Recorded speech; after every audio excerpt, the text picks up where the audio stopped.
Mike, turn your games down.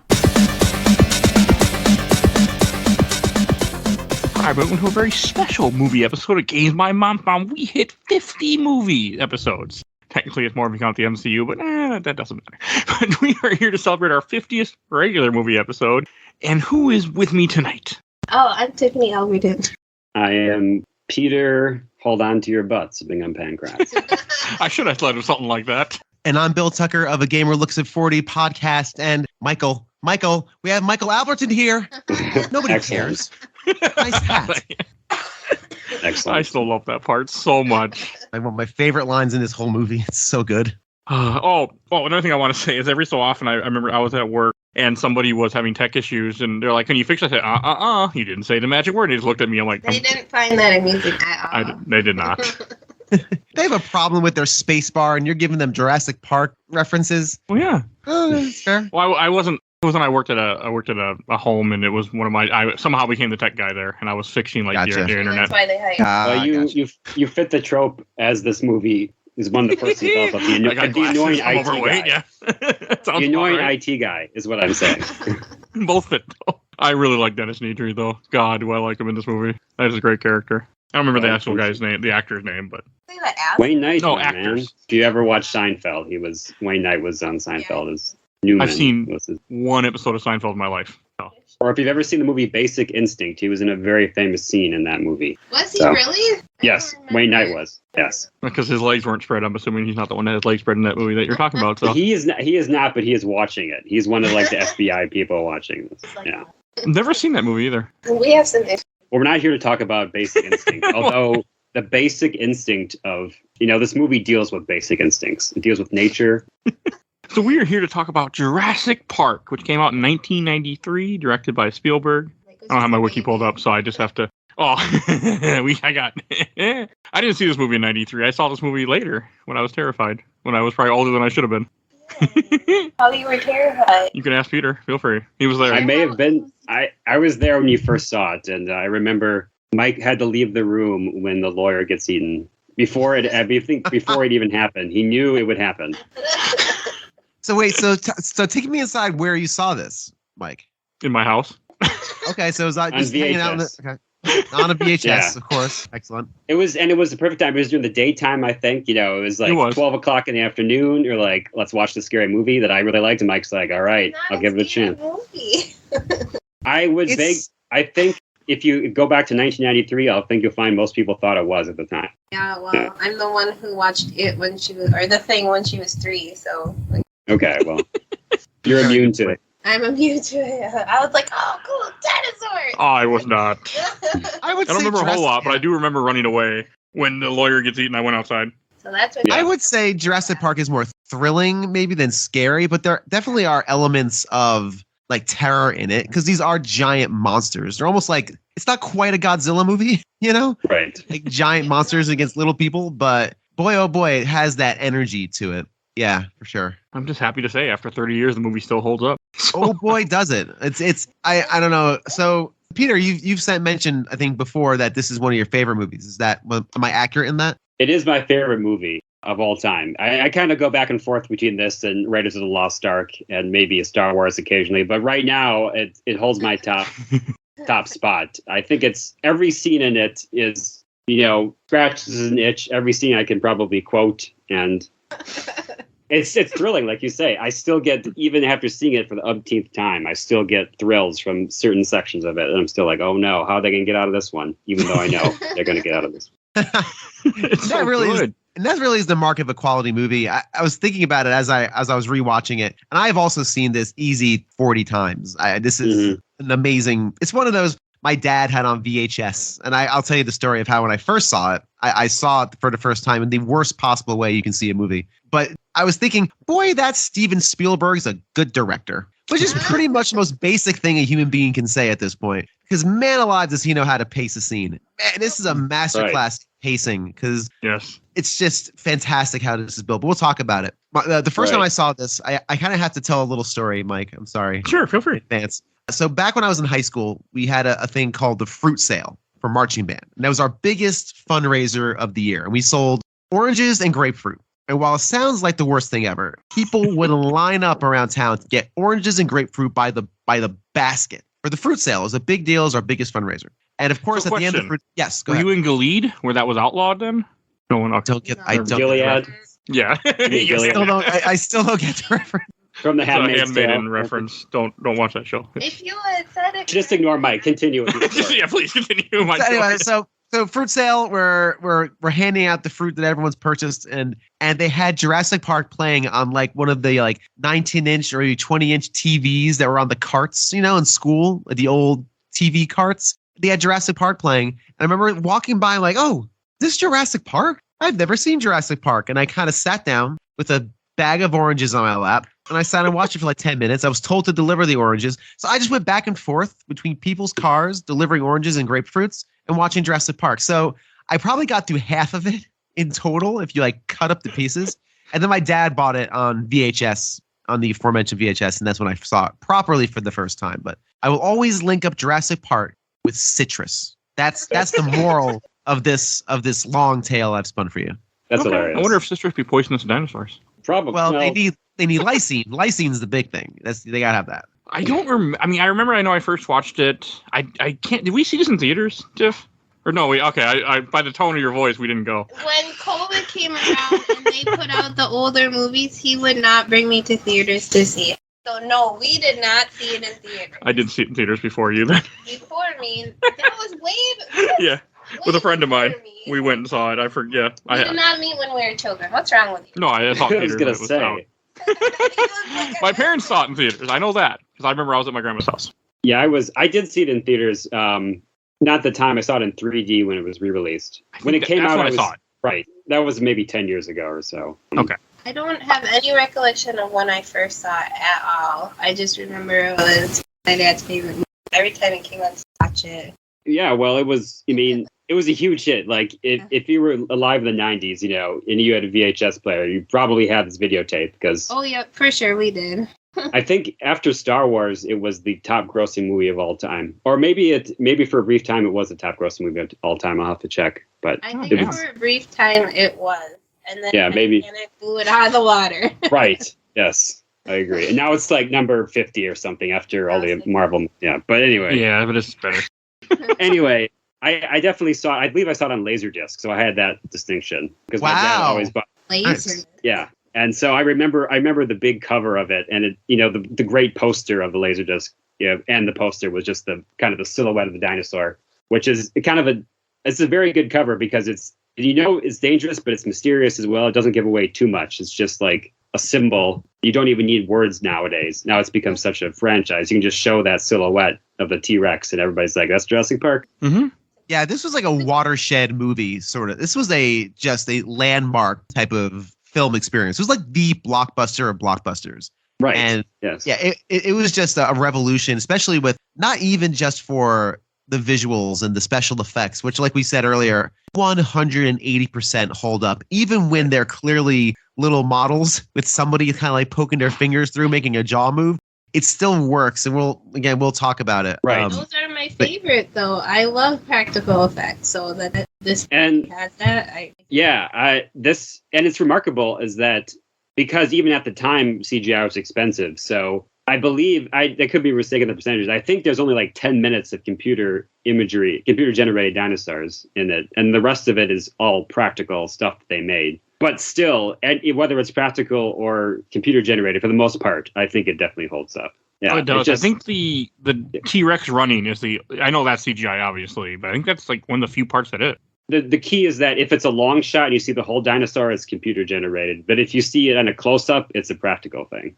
Okay. So if you see like its head, it's like a model, it's an animatronic thing. And if you see a long shot, it's computer I generated. mean, the animatronics still look pretty real. Of course. You could obviously tell they're animatronics, but still, I mean, More of just I love because they're not because dinosaurs aren't real. That's the main reason. Otherwise, it looks real. No longer real. Yeah. No longer. Well, they're birds now, I should say. I mean, Are we gonna go big bang and discuss? No. there's so much to get into. I mean, 6-foot turkeys are now what dinosaurs were. So Oh, yes. Oh, and Peter, Nice. one thing I want to bring up is you actually had your moment of fame once with Sam Neill. Once with Twitter, I remember you telling me. I mean, I like the yes. story. The one time I talked to Sam Neill is that he posted something on his Twitter and he was like, ask me a question, I'll respond to it. So I was in the middle of writing a book, The Fifth Civilization, by the way. You can buy it on Amazon. But I was writing a book and I asked Sam Neill, have you ever written a book? And he responded to me and said, no, never. I've never even wanted to. And that was the extent of it. That was it. But for like 30 seconds, he acknowledged my existence. So Aw. I will say that was a high point in probably my life, I would say. I like the actor. If he ever came to conventions, I'd probably meet him, but I don't think he does. Oh, No, he don't would like never. people. Seems like an asshole in real life. Yeah. He has a winery in New Zealand or whatever, and he just lives there, and occasionally they'll trot him out for a movie. Yeah, he is not the kind of person to go to a convention. I remember once I dressed yeah, up as Alan Grant for a convention, and I had the hat, and somebody was like, thought I like nice outfit. And I know they didn't realize what I was wearing. I was always. Yeah. We had a little nice. dinosaur suit, but I didn't have it with me at the time. I was at Cub getting lunch. I remember they were making fun of me. I'm like, But yeah, we should dive into this movie. So I want to say, like, the way that this movie starts too is quite chilling. Like, you don't really know what's going on. You just have a cage being loaded, and you have guys all nervous. And Part for you. yes, it is. Okay. Checking. They grab a guy who falls, and then he gets pulled up, and you just hear him screaming. And you hear, shoot her! Shoot her! That's a good part, though. It's a bit scary, but It is. I mean, it didn't bother 34-year-old Mike, but it bothered 8-year-old Mike. I mean, this is just a great example, though. This setup is really like a horror movie. Like, this is a scary moment with. I love all the teams required to load one dinosaur. There's a loading team. There's a a position team. There's a lift the gate guy. I just love the team of 30 people required to load one dinosaur into the pen. But it's failed. So. But again, this whole scene, and again, I've said it a number of times on this show. Movies need to kind of let you know what this is all about right away, or unless you want to like subvert expectations down the line, like do a 180, But you gotta let the fans know what they're walking into, and this 100% does every bit of that in terms of tension and tone. That man knows how to use lighting when he's lifting up the gate, and the light is shooting through the holes in the gate. Man, it's a masterful. Right, Muldoon is silhouetted by the light behind him. You just see like this guy with a gun, and it's just looks so cool. Really? Yeah, really, I mean, and it meets the criteria of don't show the monster right away, of like Jaws or Alien. You see kind of glimpses of the dinosaur, but you don't ever see it until they actually get to the island. So you're like, what is this? The audience would know it's a dinosaur, but I want to see what it looks like. Why can't I see what it looks like? That's the tension right there. So I think we should stop giving us titles and we'll randomly walk into a movie and we have no idea what we're seeing. Movie 72. Yeah, and they'll briefly give you a little this horror movie, this is a comedy. Because if they hadn't said it was Jurassic Park, we had no idea that was a dinosaur. That could have been. I mean, to be fair, there's probably a lot of people that didn't know what Jurassic even meant in the 93. There was a dinosaur on the cover. Hey, some people are really stupid, okay? Yeah, the movie poster has a giant dinosaur silhouette against a red background. It's not. Well, yes, but that was a big giveaway.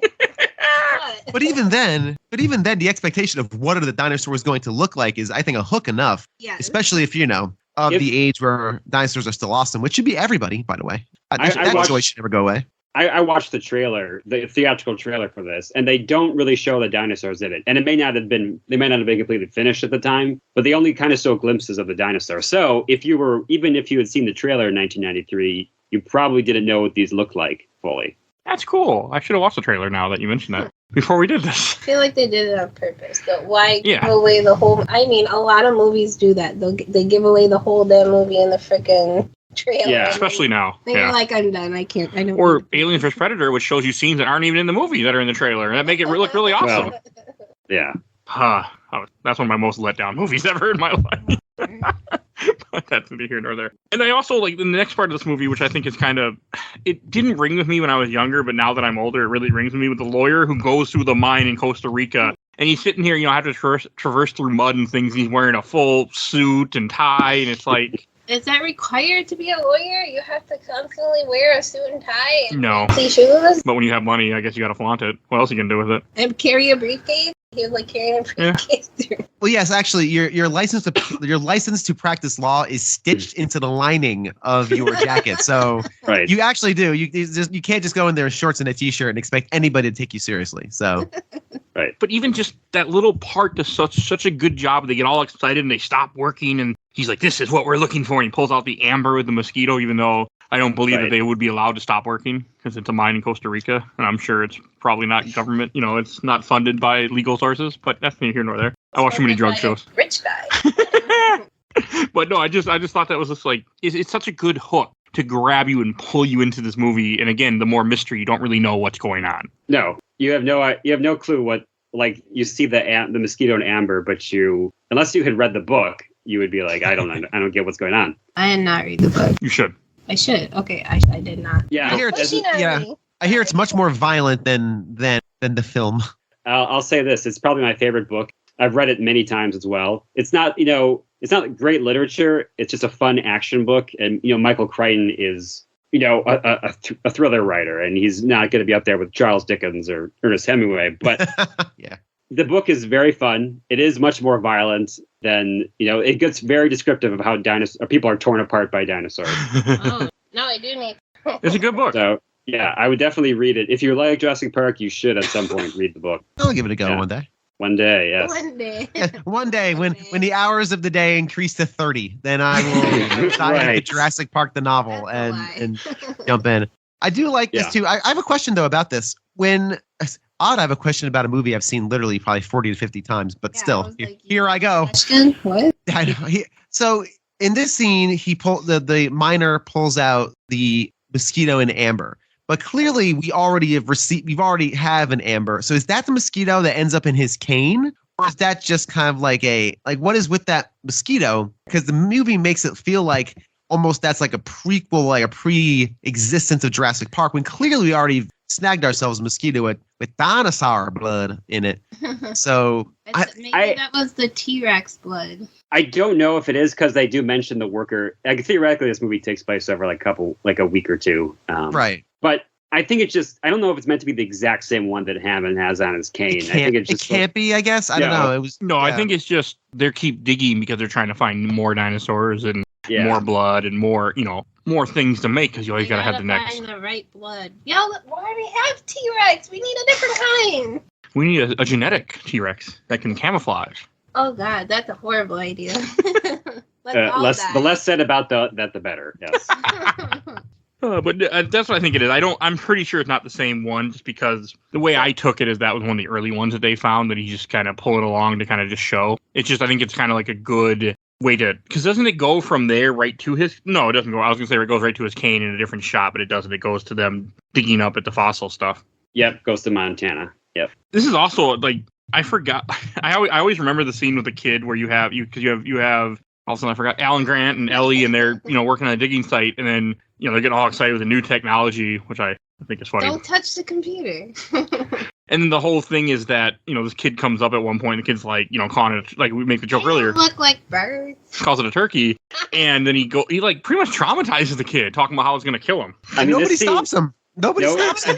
Yeah, like no where parents. Parents? No parents like, hey, could you put away the 6-inch retractable razor claw that you're now terrifying my child? I have to bring that kid home and put him to bed at some point. Like, nah, let him learn his lesson. He needs to learn how to be respectful. Psychiatry is expensive. All right, Samuel, would you please just stop?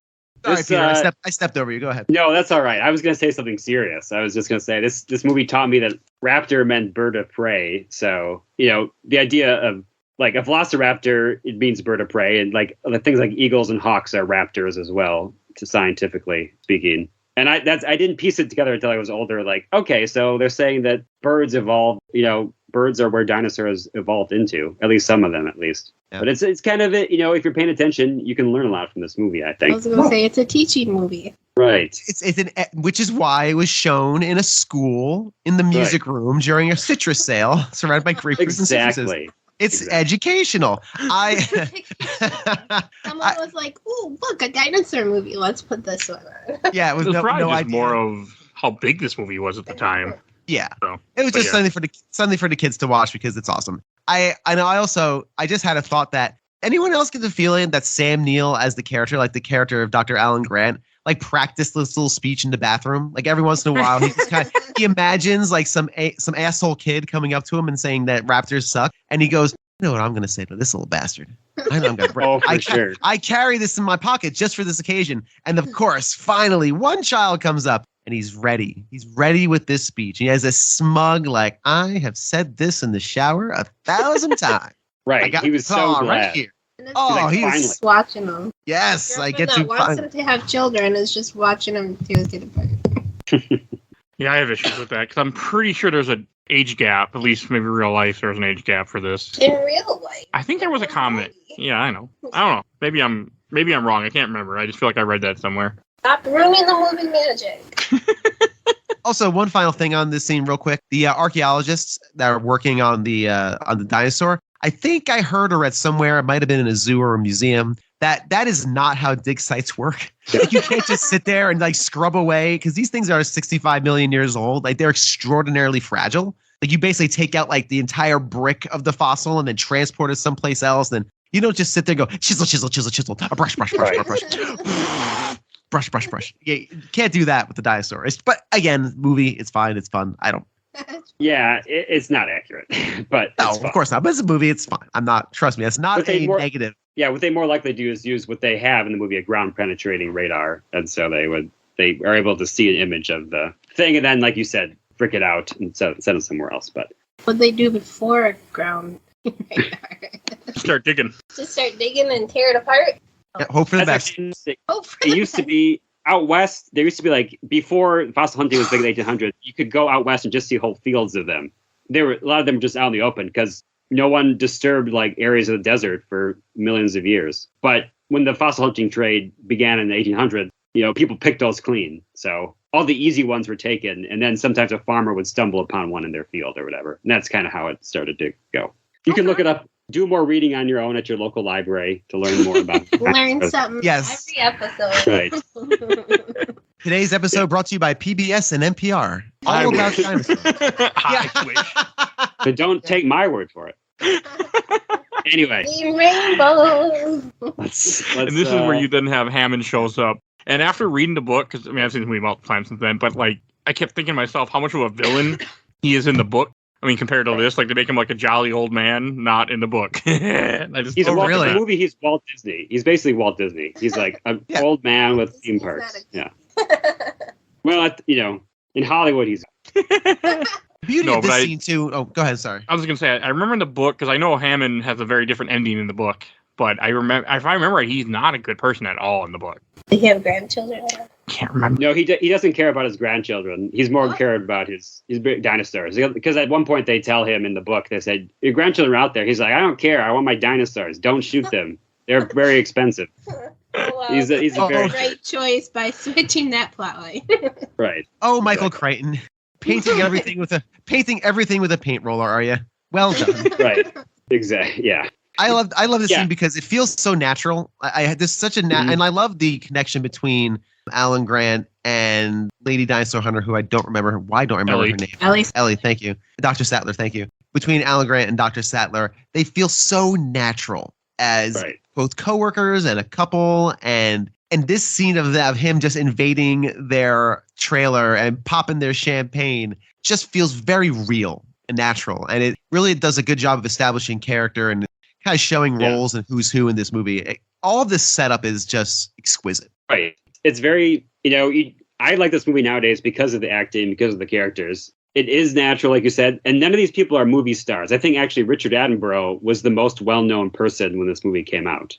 All of them were all the actors had been in movies, but none of them were like big draws, box office marquee draws. And Richard Attenborough was like the veteran one. So it was kind of like you have small kind of character actors propelling this movie, and it worked so well. Maybe that's why it worked so well. Yeah, I think if they had the original casting, they wanted like Harrison Ford or William Hurt to play Alan Grant, and I think they were too expensive. And then they wanted like Jim Carrey to play Ian Malcolm, which none of those would have worked as well as it eventually. No. Exactly. No, I mean, the only other movie, I know Samuel had multiple movies, but I know he was in one of the Poltergeist. Omen. Omen 3. Or Omen 4. Poltergeist. He's Omen 3. He's in Omen 3. Yeah, he was in Omen, Hunt for Red October. some other in smaller parts. He wasn't really a leading actor. Yeah. I stopped at 2. Omen 3 is good. He plays Antichrist. Yeah. Sam Neill. He's the kid all grown up, and he now runs a corporation. But he doesn't name the corporation after his own last name. That's weird. I thought that's what you do when you're Antichrist, but that's a whole other thing. So, anyway. Thank you. You get to my favorite scene right after this, where you have Nedry at the table just sitting there eating, and you have Dodson. Dodson here shows up, and I love this scene. I think it's just so good where you have this guy, KG corporate guy trying to meet up with somebody in some little diner in Costa Rica, and it's just, brings them money. It's just so good. Yeah. That's a quotable line. We got Dodson. Yeah. Michael Crichton loves corporate intrigue, so most of his books have some corporate intrigue, and this was a much bigger point in the book. But yes, it's basically corporate espionage, and they condensed it to just this one scene, which is maybe one of the funniest scenes in the movie. Yes, absolutely. It's got the whipping cream, it's got the laugh, this kind of squeal laugh, it's got Dodson here. Everything's packed into every scene. I would gush about this movie too much if I. Oh, it's fine. I could, but yes, it's a funny scene. Have you listened to this program before, sir? That's all we do is spend way too long talking about things. I know. It's just what we do. I do like the scene as well because it is the dichotomy between Dodson and Nedry are so polar opposites. Dodson is trying so hard to be the corporate spy. And I love how Nedry does not care. He's like, I got my money. I got my money. And it's a great exposition too, because it's explaining to the viewer, hey, this is how this is going to work. And it's again painting in very broad strokes because we got to get to the good stuff. And Spielberg is smart enough to know what we're here for and how to get these characters in place quickly and efficiently and effectively. And this is the perfect spot for that kind of humor too. It's just we're all still having fun. Right. I don't know why. I also remember there was memes all the time. And I remember I one time tagged Peter in a meme that was that line, but it said, look, it's football season. It's football season. He's like, see, nobody cares. So I remember doing that once. People do, but Peter's not into sports. So that's why I shared it to him. So, but I just. You're not a Packer fan, Peter? I respect traditions of my state. I just don't. It's okay. I don't like the bites. They choke. Yes, they do. Every year. But no, it's just such a good scene, and it really kind of does paint that big picture of like the fact that the average person doesn't pay attention to what's going on around them. They don't, if it doesn't affect them, they don't care. They don't give, like, they're not watching what you're doing at the table. Most people aren't. I might be, because I'm that kind of weirdo that does pay attention to little things because I wanted to write a book, so I would pay attention. If you got a piece of pie with a big dollop of shaving cream on it, would you notice then? I would think that guy's an idiot. I tasted it. you would take it back. It would go back, but it wouldn't cost me to go from crappy pie to corporate espionage. I don't think Dotson's in trouble, even though he put the dollop of shaving cream on the pie. I think everyone's okay. I still like that. He's like, you don't get cheap on me, Dodson. Don't get cheap on me. He's got $750,000 jangling in his lap. Don't get cheap on me, Dodson. I love that. So and I'm sure it wasn't. I mean, I doubt. Even though he has a lot of food, I really doubt it was expensive in a little diner in Costa Rica off the island. Lobster on it. Oh, he does? Well, I mean, it's probably not things about there. They go catch it outside. Adjusted for inflation, that's probably like $15. Back then, it was probably like $3. I don't know. I just feel like if you're at some little place like that, it wouldn't be expensive in the middle, kind of like the middle of nowhere almost type thing. Pay for your own damn meal. This movie, by the way, just all filmed in Hawaii. I think except for the Montana scene, which was filmed in California. Every part of this was filmed in Hawaii. So yeah, I think it was off of Oahu, right? It movie serves or Kauai. I forget the island. Kauai. Okay. I think it's Kauai. I've always wanted to travel there to see the waterfall because I know they do a helicopter tour of that waterfall that they. Oh, I'm sure. It's on the bucket list someday. Now it's on my bucket list. Thank you very much. Yeah, I don't appreciate this, by the way. And then speaking of helicopter rides, this is when they go on the helicopter ride and then they go to the island for the first time, which I thought took place in Costa Rica. And is this the first time you hear the theme? Well, it's one theme. The first time you hear that theme is when they see the Brachiosaurus, but this is like the second theme where it goes dun dun dun dun. That's it. You're right. That's like the secondary theme. Yeah, because a lot of people don't always recognize the first part of the theme because it's not as notable. Like we have a story when me and Tiff got married, we had this song playing when all the people walked down. I didn't tell anybody, and all the groomsmen were like, "Wait, hold on a second! Is that go start walking?" I was there. I remember it. It was quite You were the one she was yelling at. I'm pretty sure. Start walking. Go. if I may, well, we'll talk about rehearsal times in another podcast. But I don't know if the cues were all worked out before then. But in any case, They were not. great scenes. We purposely didn't say anything. Hell, I'm the one that at my wedding screwed up the Red Star, took the paper for the vows, or reading them. Like, come on now, there was no coherence in that wedding.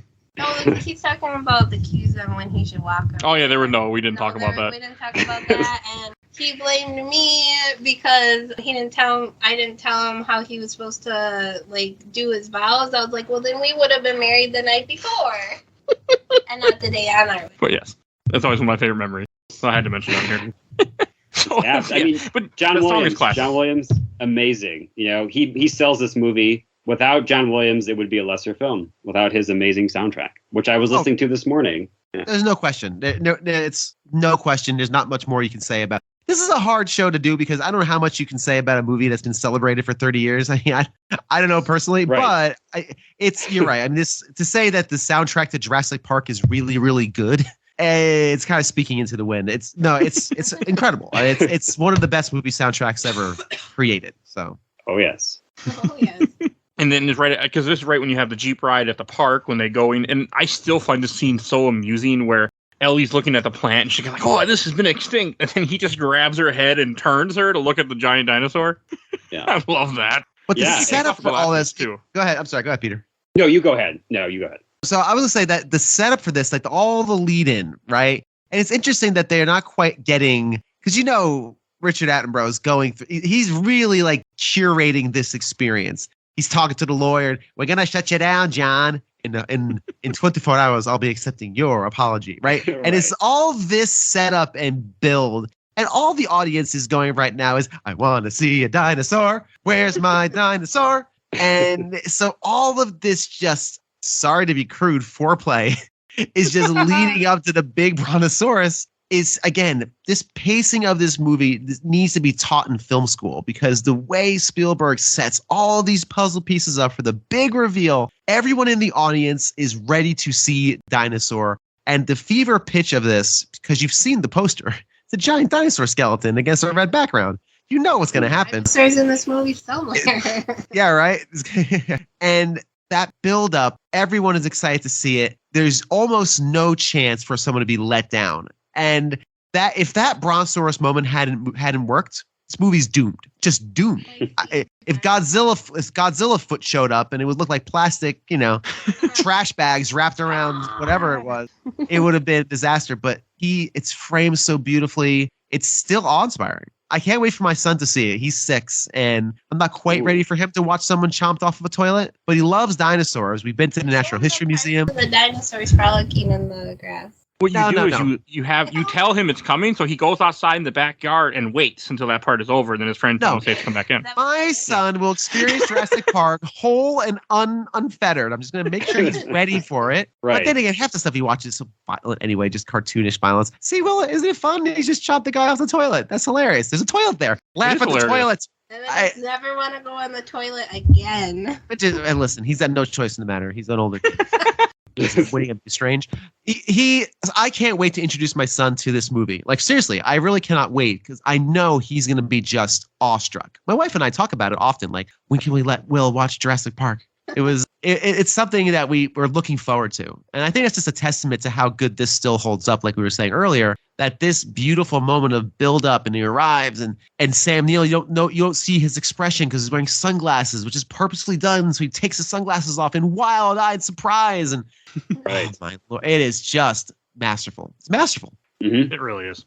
It's such a good scene, and it still gave me chills. Just watching this movie over again a couple nights ago, I'm like, God, this is such a good film.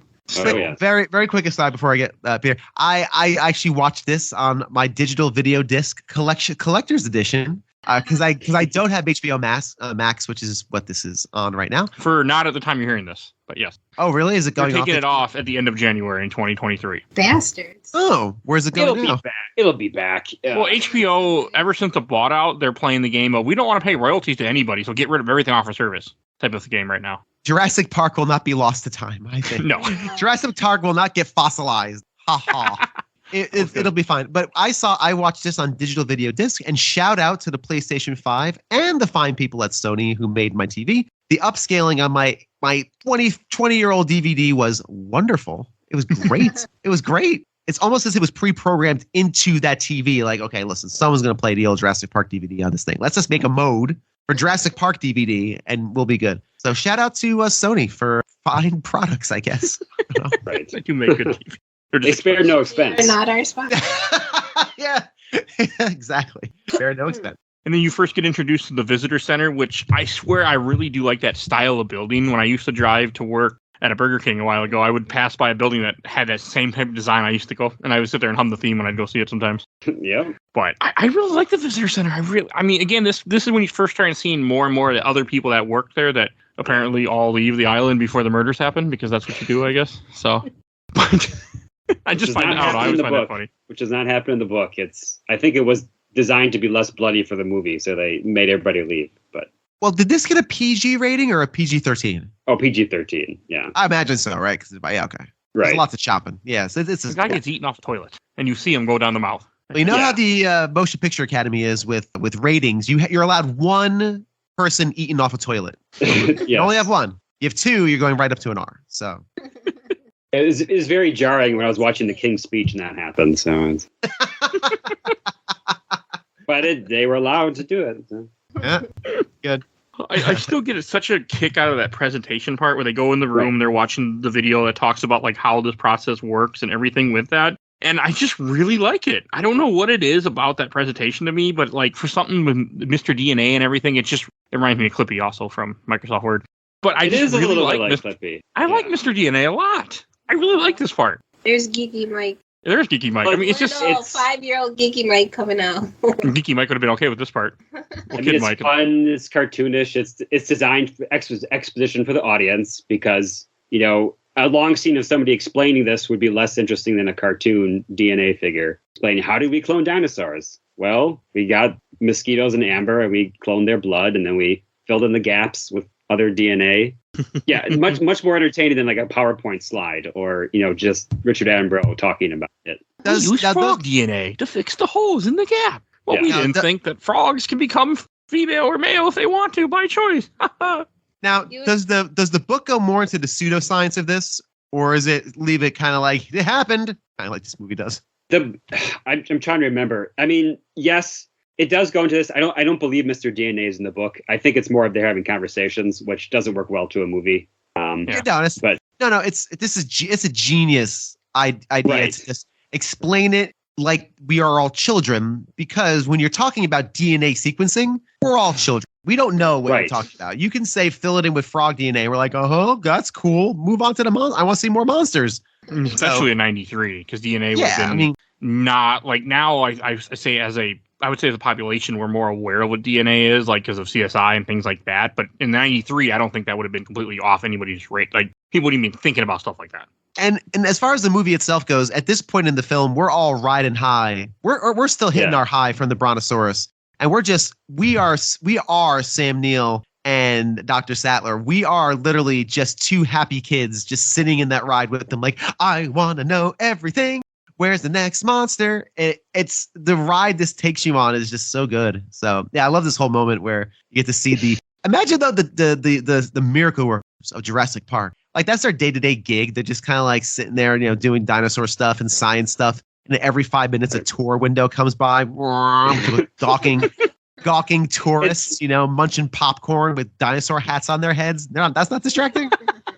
One of my favorite lines is when the lawyer says, "Are they autoerotica or something?" And it's like, no, they're real. It's just it's such a throwaway line, but it's just funny. It's just hilarious. And you don't get that when you're a kid. You don't get. No, that's a layup for the parents, you know. Which is great. Right. It's cute. I just like to think that the if they ever have to sneeze or something or scratch their ear, you know, they have to go to the part that's not viewable by the public, you know, to like right. I mean, also, you think you wouldn't want people to see exactly what you're doing behind the scenes like that. No one knows what they're doing. They're just sitting there writing on clipboards and erasing things and turning eggs. Right. And they're using that virtual reality thing, which they don't talk about ever again. But they're like, we use virtual reality because that was a big thing at the time. Because clearly this computer screen is better than your eyeballs because he's not wearing a headset. He just has, you know, like Minority Report gloves on, manipulating a TV, a screen. Very funny. Now, if you watch another Michael Crichton movie called Disclosure, you'll see more about virtual reality, but that's a completely different topic. But Never seen it. I don't know it. I don't know what it is either, and I'm surprised. I I don't either. went through a phase where I tried to track down a lot of his books and watch a lot of his film. It's too much to get into, but it deals with virtual reality. And it does have more of that in there because that was a big thing in the early 90s. Everyone thought it was gonna be huge, and it didn't quite work out that way. But. Oh, a 1994 film, Michael Douglas. Okay. Right. It's a film with Michael Douglas. Oh, that one. So I found it funny too. Another thing I think is a good humor part where, because again, I mean, this movie doing a really good job of making it feel more like, you know, what's not, kind of gets you off kilter of what's coming. Your expectations of people getting murdered is probably not on your mind right now. Because like you had the part where they just, you know, open up the bar from the ride and go into where the lab is, where you really think there should be locked doors and you can't just go inside. But, you know. It's very funny. Yeah, but it's a theme park in progress. It makes sense. Get it? And they just push out of the ride. They're like, 1, 2, 3, go. You can see them break it too. It looks like the bar just kind of breaks off that they do. There's And the still, Lord's you like, know, can they do that? it's still in the beta testing stage, so they don't have all the stuff figured out. But just the part, like, because you see the Yeah. raptor being born, and the whole, like, the look on the face of Alan Grant when he realizes what he's holding. Mm-hmm. I mean, you think What about this as a species guy is who this? understands what little murdering monster is in your hand. Like, Right. he knows these things are. He looked like he wanted to snap his neck. I mean, hell, that would have been the smart thing to do, to be honest. Okay, I know, but this is. Imagine that. I'm a murderer. Okay, I have apparently a bad. Imagine the Like, kill the alternate guys that take. kill it. It says the man who brings mice to a field so they don't get eaten by a cat. Yeah, but apparently that doesn't work for. It doesn't work for things that can kill me when they get big. Imagine the alternate universe where this movie is basically a 20-minute short where we have this beautiful moment of discovery and wonder. Alan Grant snaps the neck of a baby raptor and then boop, end of film. It's like some weird Sundance short film thing that goes around a documentary circuit or whatever. I love this. Save the world. One of my favorite moments of this part, though, is not so much I have one favorite part of this scene. I love Sam Neill in it. I love Laura Dern. Her expression of wonder and just because she is a treasure, Laura Dern. Just amazing in most anything she does. And her expression of wonder and surprise and joy sells this moment because anybody looking at this, even in 1993, you're still on Dino High. You want to see more dinosaurs. Here comes baby dinosaurs, all cute. It's very clearly a puppet dinosaur or robot dinosaur or whatever. It very, very clearly looked at with objective eyes. But when you're in the scene of the movie, you need everyone to react as if this thing is real. And Laura Dern pushes that so hard. And she's so good in that moment. And through this whole movie, she's fantastic. But the best part of this whole scene, of course, is the robot arm greedily snatches away the empty egg from Alan Grant's hands and puts it away. I'm a firm believer that robot arms need their own category, the Oscars, like Iron Man. Robot arm in Iron Man needs to be recognized for his work or her work or their work. So, anyway, yeah. It is good. It's a good little scene. It just takes the egg away from him. Right. He's like, wait. And if I remember correctly, Dr. Wu wasn't in another movie until way later, right? He's not in any of the original 3? Yeah, not until the Jurassic World movies does he Okay. come back. Yeah. Okay. Oh, I do remember. Yeah, he's in one scene. I mean, he's in a small scene. He's just one of the guys they're talking to. I think in the book he Right. plays a much bigger part when I remember. We don't need a Dr. Wu. But Yeah, he's much bigger in the book, but it's scaled down to focus on the main character. yeah. 'Cause Yeah. I also remember in the book, I know they, if I remember correctly, they take a flamethrower to raptor eggs. So Well, they have rocket launchers and stuff in the book as well, so it's Wait, what? the Rocket weaponry. launchers? Yeah, Why would they you have use rocket like launchers in Jurassic Park? for the T-Rex. have you I think not that's seen what they have on display? Well, I mean, but this is like Take a it down. zoo. Whatever. Michael Well- Crichton. I don't know. I have never read a Michael Crichton books. I don't know. I worked at a zoo, and they did have like semi-automatic weapons for if like the polar bear escaped or like the tiger escaped. Damn. Yeah, I and didn't- they had them in particular things. They had people who were on call to use them, who were required to use them. But like if the T-Rex escaped, you would like go to the armory. The T-Rex escaped. If like the polar bear escaped, you go to the armory and you have a gun. Are we talking about the movie? I'm so confused. I'm talking about when I worked at a zoo. You had Well, contingencies. that's what I thought, but then you said T-Rex, and I was. I got so excited about the thought of working at a zoo with the T-Rex that I confused reality. Right. And the Well, thing it's that has to be interesting. put is he didn't Yeah. work in a zoo in Texas either. So guns just weren't everywhere. So, yeah. Well, my sister's been I a gotta make that joke zookeeper. though, every time. No, it's fine. My sister's been a zookeeper her entire career, and I do know that if an animal leaves the premises, they have to put the animal down. Like you have to. So, but I don't know if it's like inside the park. Because I don't know if like the penguins start flip flopping. Do you have to like murder them? No, But yeah, there's certain type. Like my sister used to work with a lot of cats, like big cats, like cougars and jaguars and such. And I know for that there were contingencies. I don't know if my sister had an armory to her left to which she could then mow down the animals. But if need be, or the authorities had to come and do it, I don't know. But you're right, there were like contingencies. That's cool. You never get to talk to people who actually worked at zoos. We have a commonality now. My sister's been a zookeeper her entire professional career, basically, and continues to be so. Yeah. I still have a document that they sent to us. So I could tell you there was a hierarchy. If the prairie dog got out, not to worry. If the badger got out, don't worry. It's fine. But if the tiger gets out and the polar bear gets out, you do have to worry about that. Yeah, they T-Rex? can maul you. Or the T-Rex, yes. Right. I mean, hey, to be fair, that zoo did have a T-Rex at one time. They had a T-Rex display. It wasn't a real T-Rex, but they had a T-Rex display. They did indeed many moons ago. They did. Yeah, it was. Remember the dragon thing we went to? Yeah. That's where the T-Rex, the dinosaur thing, was at the time. I like Drake. I did too. They had a dragon display. We went there last year. So, and then this is when you first get introduced to Muldoon, the game master. I guess that's kind of what he's called, or game warden. Warden, yeah, game warden. I don't know. I'm the game master is Game something else. Wait, what are we talking about? I'm confused. Me too. We're talking about velociraptors.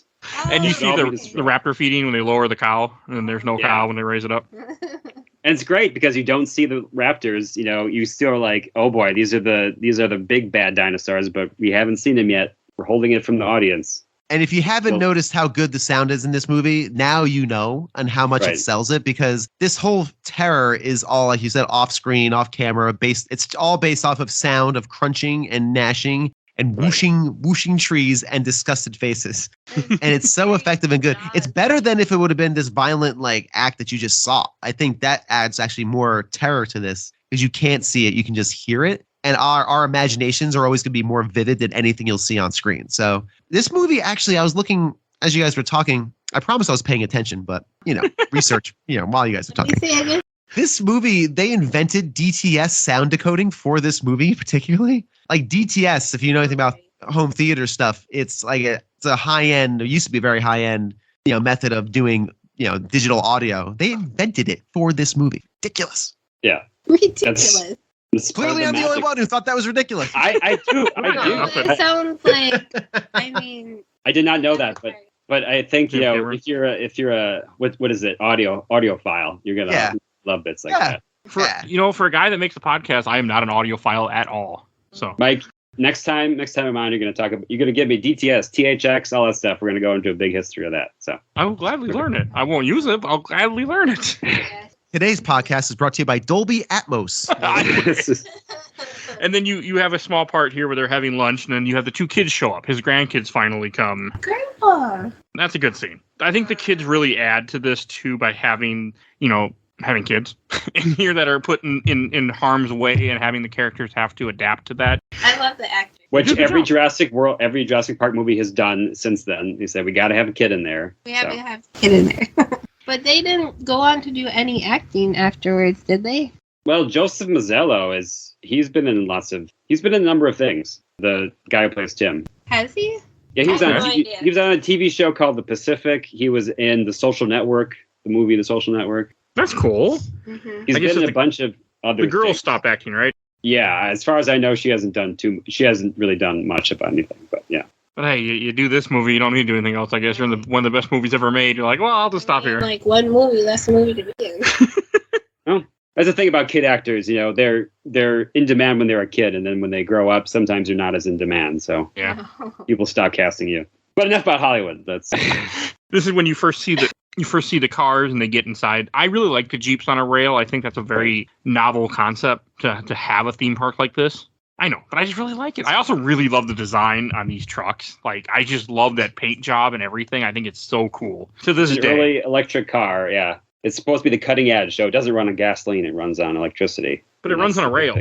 Yeah, but it's not gasoline powered, which is... I'm guessing all the automated was because it was cheaper, is why they did all the automation in the idea of this park. Well, he spared no expense. He says it 5 times. Except for by the way. IT department. He does. He We does very counted. He says it 5 times. right. Yeah, the idea of having a electric car is also really good for the movie because it Right. creates a scenario where the cars just die because the power goes out, as Right. opposed to if they were just gas jeeps, they'd be like, bye, vroom, away Right. to the boats we go. So again, It adds all of this is attention. really it trades believability sometimes for just service to the story, which I'm always good with. I'm always happy for when movies make that choice. I'd rather have a good movie than a accurate one. Unless I'm watching even watching like a biopic, which I know is not a documentary, so I always leave room there. Don't learn from biopics. Don't let that be your history lesson. They're not real. They're Right. movies intended to entertain you. It's not. So do Well, that. I think the electric car is a good setup without calling attention to it because you don't know what's going to happen to it necessarily. Because you're like, oh, it's the cutting edge, this electric car. You don't need drivers, and you can just have a computer system in there. So you're like, oh, that's really cool. But it does come into play because this movie's a metaphor about the failure of mankind. Like, it ends up being a disservice to them because they're trapped in these cars. Then. So they have all this technology that's the cutting edge, but when it fails, it puts everybody in danger. And I think this is one of the first times you see Samuel Jackson in this movie because he takes you to the computer room and all that. And I want to say he wasn't a well-known actor at this point, was he? He had been in a couple movies, but he few was things. not. Yeah. Okay. It Not like took what he is next year he was in Pulp Fiction, and that stalled him. But at the time, he would not have been, to most audiences, he would not have been recognizable. He would not have been, he would be just a guy, basically. Yeah, and just to jump back to the kids for a second, we really do need kids in this movie because at this point, the adults need to be adults now. They can't just be Right. wide-eyed children because they're starting to realize what's happening. So we need someone to be as giddy as we are for dinosaurs to be reflected on screen. Kids are great for that because they had this natural excitement. When I first saw this movie, I probably went, the kids. And now I'm kind of like, the kids. I like the kids a lot, but I know what it's like to have children and, drag them around a theme park and have them just prattle on incessantly. Just talk and talk Right. and talk. I could totally see my son walking, following around a world-renowned scientist, asking him questions and saying, hey, this guy's book was twice the size of yours, Well, but and it's really good to have them yeah. here. I think they're great. And the kids are great, but I don't talk. And it also Yeah. provides a character arc for Dr. Grant, who doesn't like Yes. kids, as we saw. One of the few arcs we see in this movie, because this movie's not Right. about character arcs at all. No. We're not here for that. But you're right. This does have a nice little bell curve for Alan Grant, especially at the very end, which is very sweet. But we'll talk about that in probably 8 hours at the rate this podcast is going. Yeah, no, So we're let's making just, pretty good progress, actually. Are we? Okay. It's my bedtime teasing. soon, but so y'all better hurry up. I'm teasing. And this I'm is teasing. the tour gets started, and this is one part where I really feel like things could have went differently. Because you guys were just kind of touched on, like Hammond's always saying, we spared no expense. And the issue with Dennis is like he need money, and the guy's like, it's not. I expect people to live up to their problems, or accept what they. It's like So you spared no expense, but you can't pay your damn employees. yes, and that's kind of how I took it. And I'm like, So it shows a little bit of what the villain he is in that part, where he can't pay his employees, but he wants it to look at people. Well, he doesn't blame people for their mistakes, but he does ask that they pay for them. So you're like, okay, this guy might be a little bit abusive. You never know. It's got a real dad-son energy here, doesn't it? Like it's really Right. like I expected you to make more of yourself than you are. It's just it's got this real condescending tone, and it also makes Nedry like whenever Nedry, because he's so likable and gleeful in his evilness. Right. I kind of root for him when he's taking. Like I'm never in fear for the park because they have plenty of embryos left. Right. It doesn't take them all. all it would do is it would affect that somebody else can make a park faster than they could, or not faster, but make a park shorter than they could, and would make money that take away from their money essentially, which is like not a I mean, to a guy that isn't a billionaire or a millionaire, that doesn't seem that bad. It's not against the law. I mean, Well, it is, yes. What he did was against the law, but to make money from the other person is not against the law. Well, but You could it's tell- just like it's one of those things where I like just pay the damn guy, pay your people. Yeah, no, he's just- fair. You You're right. would be in this situation. He's kind of he's supposed to be like an antagonist, but he's not really a villain because he doesn't really do anything evil. He shuts the power down, but he didn't. I don't think he intended for the raptor fences to go offline or anything. It was kind of failure of the system. He doesn't shut down the raptor fences; they do that themselves. Right, exactly. Yeah. He just unfortunately had it set up where it didn't unlock after a certain amount of time, or if it did, they don't wait long enough. I think everything was supposed to come back on after that compute cycle has happened anyway. So it wasn't like he was murdering everybody. Like Right. he just wanted to get his embryos, get out, get on the boat, and live his paid. best life. Yeah, and get paid. So you're right. He's not really an antagonist. He's just like an inciting action. He's the catalyst for everything that happens. But you're right, because they have to shut the system down. They can't read the code and the whole 9 yards. But I love how gleeful Nedry is. We'll continue dining on him as he goes on his trek to get to the docks. Dining him, so to speak, yes. And it's during this part when you have them in the cars and they see the goat, and you have one of the famous lines of, "You're going to have dinosaurs on this dinosaur tour, right?" I hate that, man.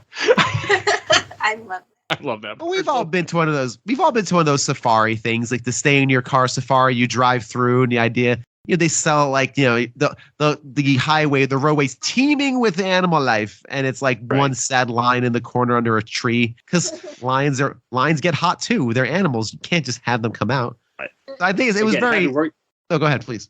I guess having worked at a zoo, I can tell you most of the time, if you're a carnivorous animal, you're probably sleeping, especially since most people are out in the day. And then most people go to zoos in like the summertime, and tigers and bears like to sleep because it's hot, and they're not going to do things that make you interesting things. They're going to do boring things like sleep and maybe walk to the water and look at it. But yeah. So we've all been animals. Because they're animals. Exactly. Yeah, we've all excitedly looked into a zoo enclosure and gone, where's the boa constrictor? Why is he sleeping? Yeah, he's in the corner. Yeah. Curled up in the basket. Yeah, because it's an animal. Talk to him through the glass to get him, and then make the glass disappear. Right? Then that's more exciting.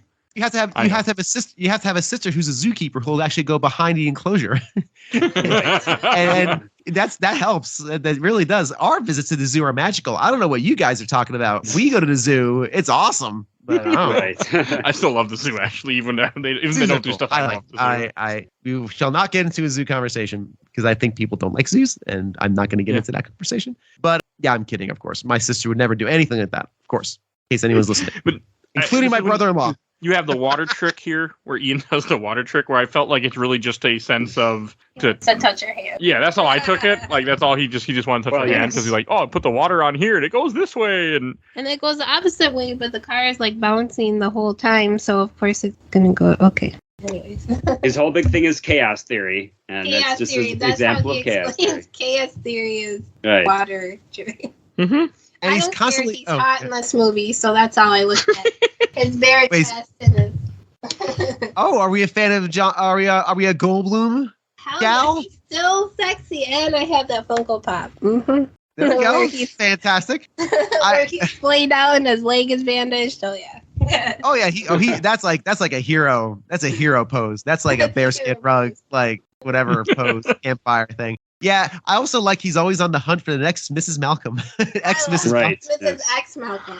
he's just being sly. Like again, another one who's practiced this in the shower a bunch of times. Oh, I feel like that's just him. Like he's like that in every movie. Then that's just I think Jeff Goldblum is playing himself in this movie. So to be honest, I think he does it a lot. He kind of acts on the charm of being Jeff Goldblum, but I think it works in this movie because everybody else is very straight-laced, and he's like a cool, laid-back, like he's a rock star math professor.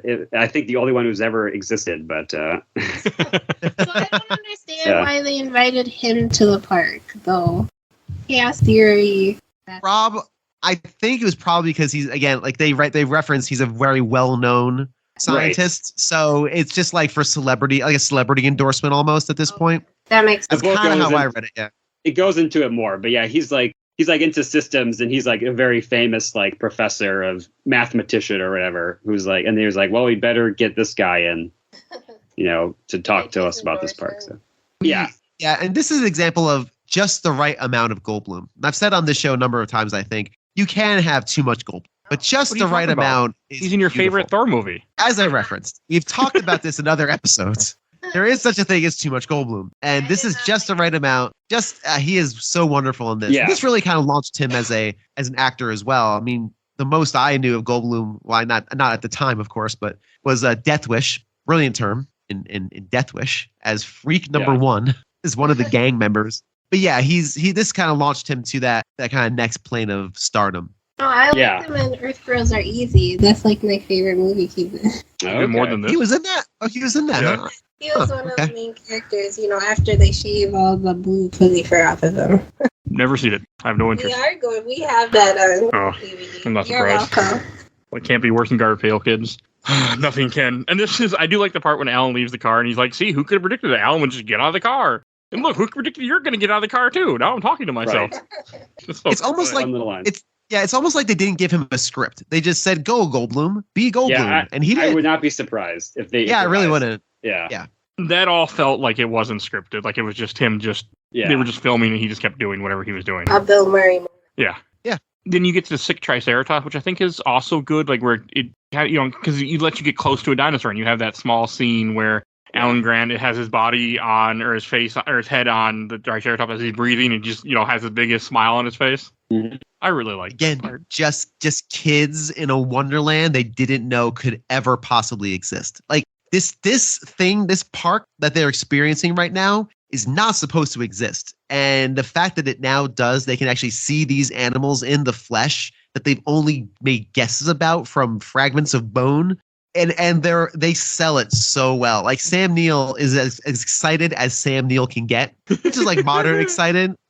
And Laura Dern is just over the moon. It's amazing. And it's great to have the adults so excited. So the adults in the room can be free to be as excited and giggly about dinosaurs as if they were 13 years old. That Triceratops It looks model real. looks real. It's believable. Looks real. Right. Like you could believe they had a real Triceratops if Triceratops were still alive at this time. It's movie magic, baby. Yes. Thank you. It's Steve. movie magic. Yes, movie magic. Like when she starts digging in the shit, like gloves up to her elbows, and she's like, "Nope, I got nothing." That was when I was a kid, I laughed at the line. Well, one big pile of shit. And also, you will remember to wash your hands before you eat anything. Which I believe, which is not, I bet it was not scripted either. So. No, it doesn't seem like a scripted line. It seems like something he just said. Right. And you have the storm coming in. If I remember correctly, when they were filming this, there was a real storm that was happening at this time, right? Okay. They used the footage. Yeah, they used the footage of the hurricane. Oh wow! Like of the waves washing on the beach or the pier or whatever. Yeah, I think it was the biggest hurricane to ever hit Hawaii when they were filming it. So yeah. And that's what starts all. I mean, that's what's happening in this movie too. You have a hurricane that's coming, so that's why everybody's leaving, right? Yeah, it's Except kind for of get the off the bare island bones. now. There's a get off. There's gonna be a major hurricane. Yeah. And he does say I should have built a park in Orlando, but Orlando's going to be hit by hurricanes too, so I don't understand what his. Also, I'm deal. assuming in Orlando you couldn't make a park like this because they'd be like, we can't have things that are going to be able to get out and eat the tourists, sir. That's for Jurassic World later on. We'll talk. Well, that was an island too, wasn't it? I guess it was, yeah, but they're trying to sell the dinosaurs and whatever. Yeah. It was more of a theme park. Yeah, but it was also a theme park that was running until I don't even remember what happened. I don't remember that movie at all. The genetic I remember that could disappear happened. And this is when Dennis starts his lockout thing. He's like, "I'm gonna go to the vending machine. Anybody need anything? You need a Coke?" Right. They're all just staring at him like, Get all fidgety, and they're just like, "What the fuck is wrong with you? Go get your candy." It's great, and he starts the timer, and it's a great scene. It's a great 5-minute scene of just him stealing the embryos and everything. I really like it. And it gives it, cause to what he's doing. Like, him shutting off the fences. You see him trying to, get to where he's got to go. And they're like, why is stuff just shutting off randomly? Like, he's like, why are the doors unlocking? What the hell is the guy doing? But they all kind of just accept it as, Nedry said that some of the systems will go down from time to time while this compute cycle's going. And one lovely little note. Again, this movie has a lot of great grace notes in it, and this is one of them. When he starts the stopwatch, he kind of times it with his timer. He kind of clicks the mouse button along with his watch to make sure it's perfectly synchronized. So he knows he has 15 minutes of window for that thing. Like everything goes crazy.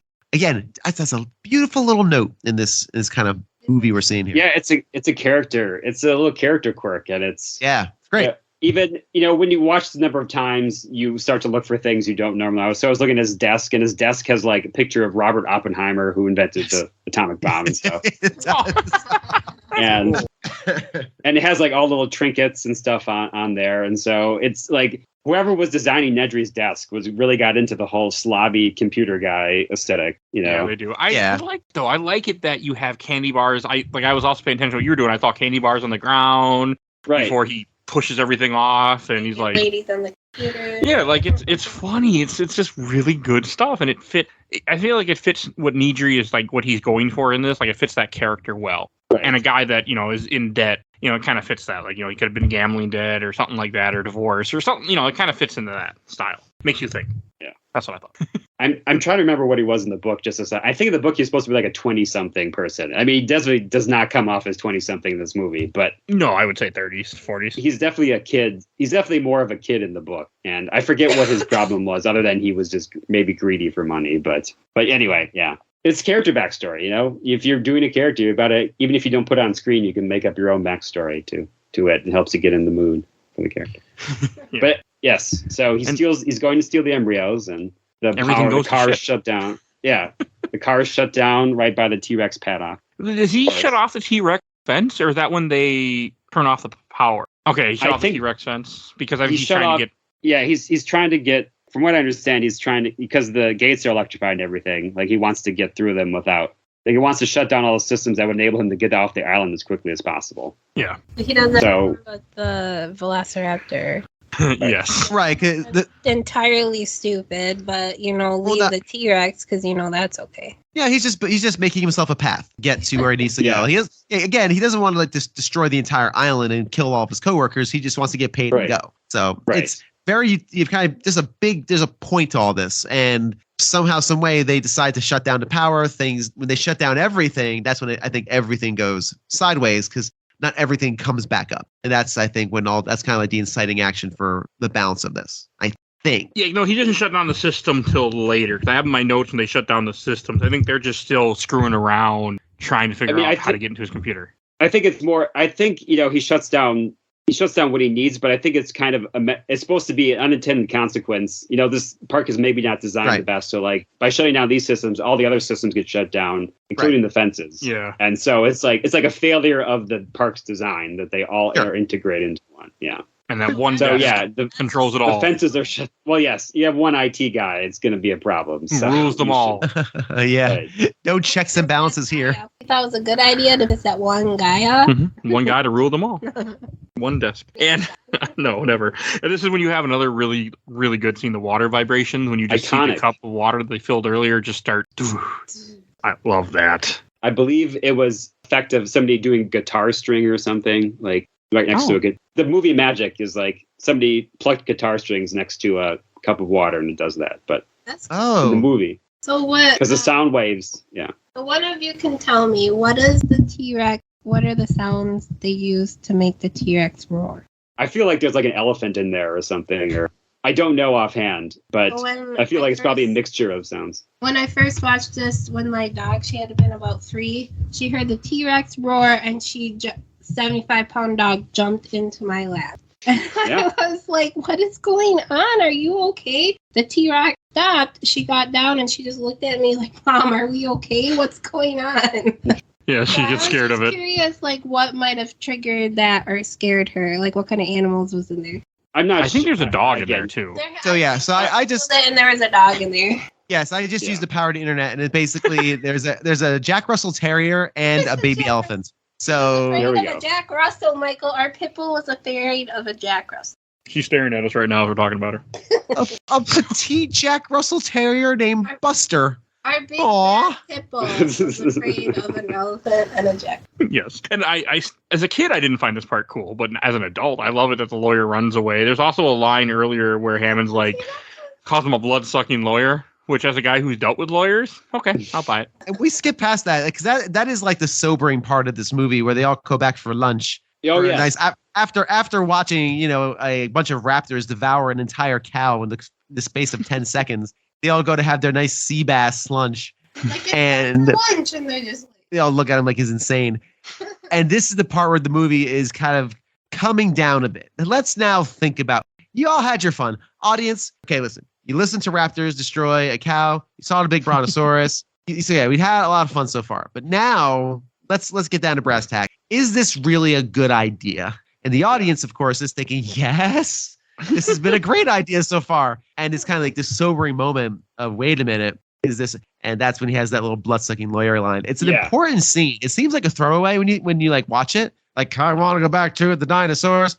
but it's very load bearing because this is kind of cementing a bit of a undertone of, hey, is this a good idea? Yeah, No. Mike, when you edit this episode, just insert this part into that part of the podcast. I mean, I could do that. I'm not going to, but I do have the skills to do it. Too much work. I do really like that Go scene. on. Just to say really quick, that was probably one of my top 3 scenes of the movie when they don't eat the sea bass, and they're just talking about the morality of this park, and most people are against it. Hammond's like, oh, this is a great thing. Look at all the wonder and joy, and everyone's like, well, this is tampering with nature. These dinosaurs are not meant to exist in our timeline.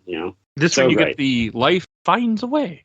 And another underrated line, another one where, Dr. Ian Malcolm thought of this one in his shower, which you call progress, I call the rape of the natural world. And, Right. and he has such a smug look on his face. Like, yeah. checkmate, asshole. Checkmate. This is also when during that part when the lawyer's like, we're going to make so much money. And Hammond's like, it's not just for the super rich. He's like, oh, we'll have coupon days too. Yeah. Right. It's very That's a cute, funny yeah. line. Like, come on now. Like, it's in Costa Rica. You're on an island off of Costa Rica. The only people that are going to be able to get there are going to have money. Just to get there, it's gonna cost you a 5-year salary. Yeah.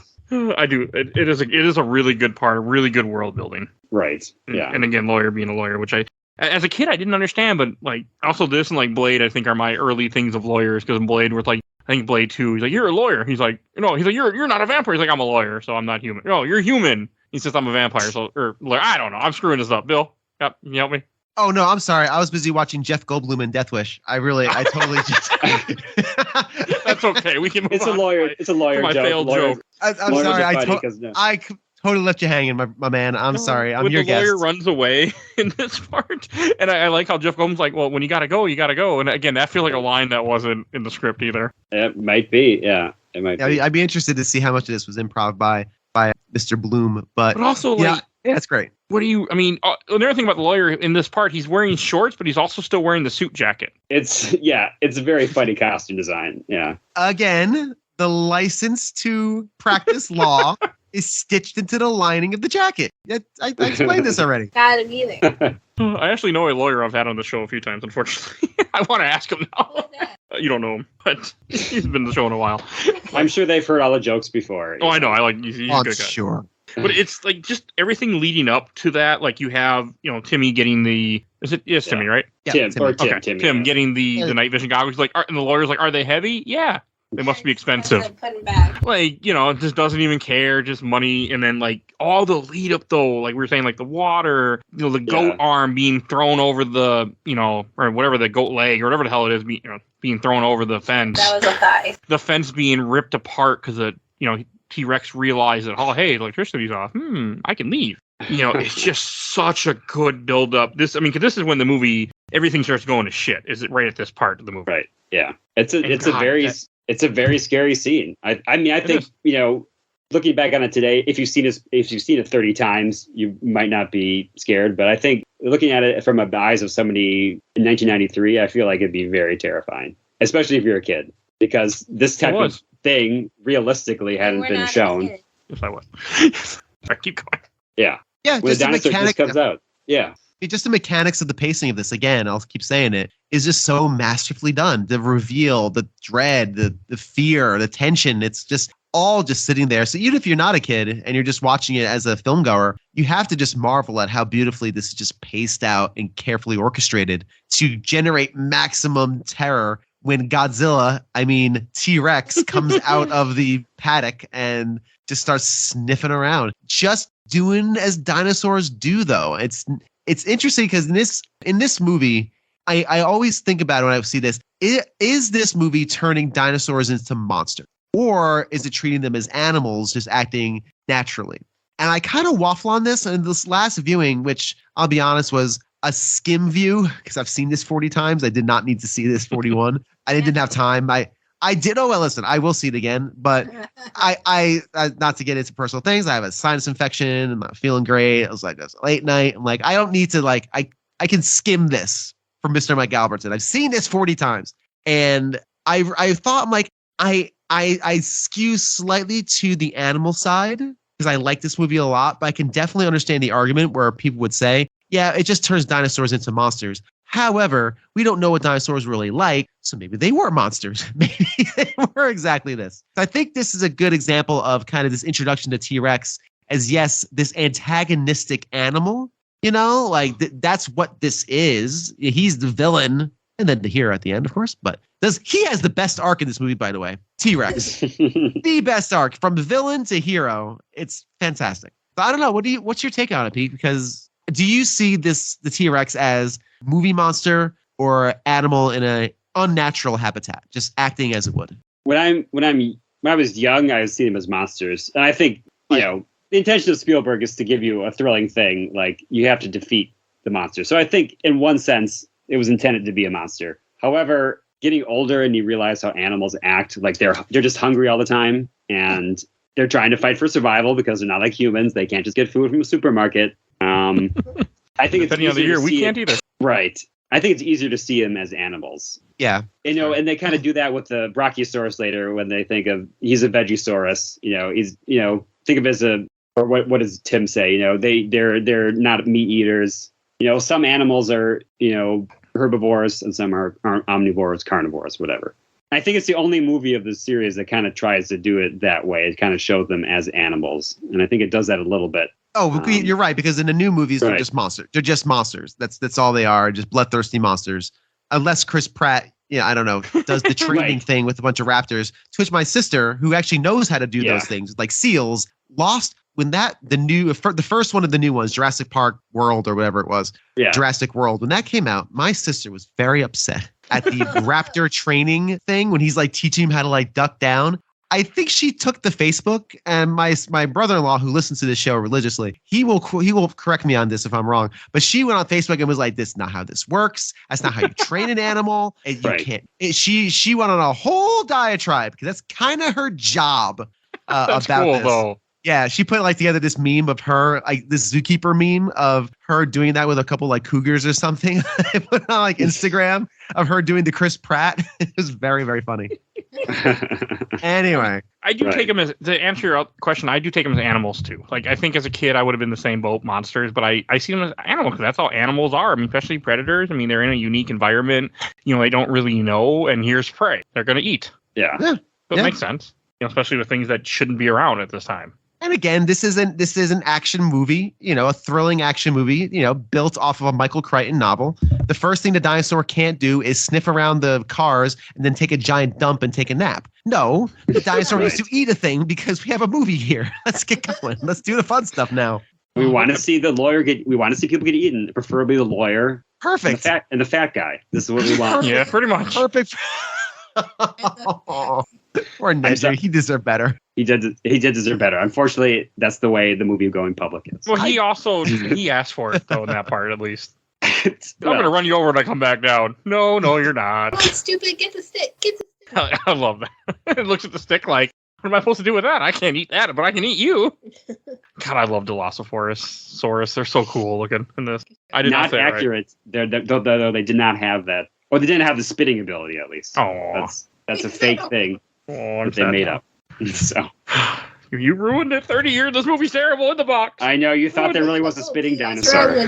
But I do want to talk about when they're attacking when T-Rex is attacking the car. Like you see them, it's being squished into the mud, and they're almost suffocating, and like all that is just so damn like tense. And it didn't click before when I watched the movie this time. Like Alan Grant does the right thing. He gets out, he takes the flare, he distracts the dinosaur, he throws the flare. That would have been the end of it. The dinosaur would have ran off, and then they would have been able to get the kids and get away. But because Ian thinks he's trying to be the hero too, does the same thing and runs off. He leads the T-Rex to the lawyer that then eats the lawyer and almost kills Ian.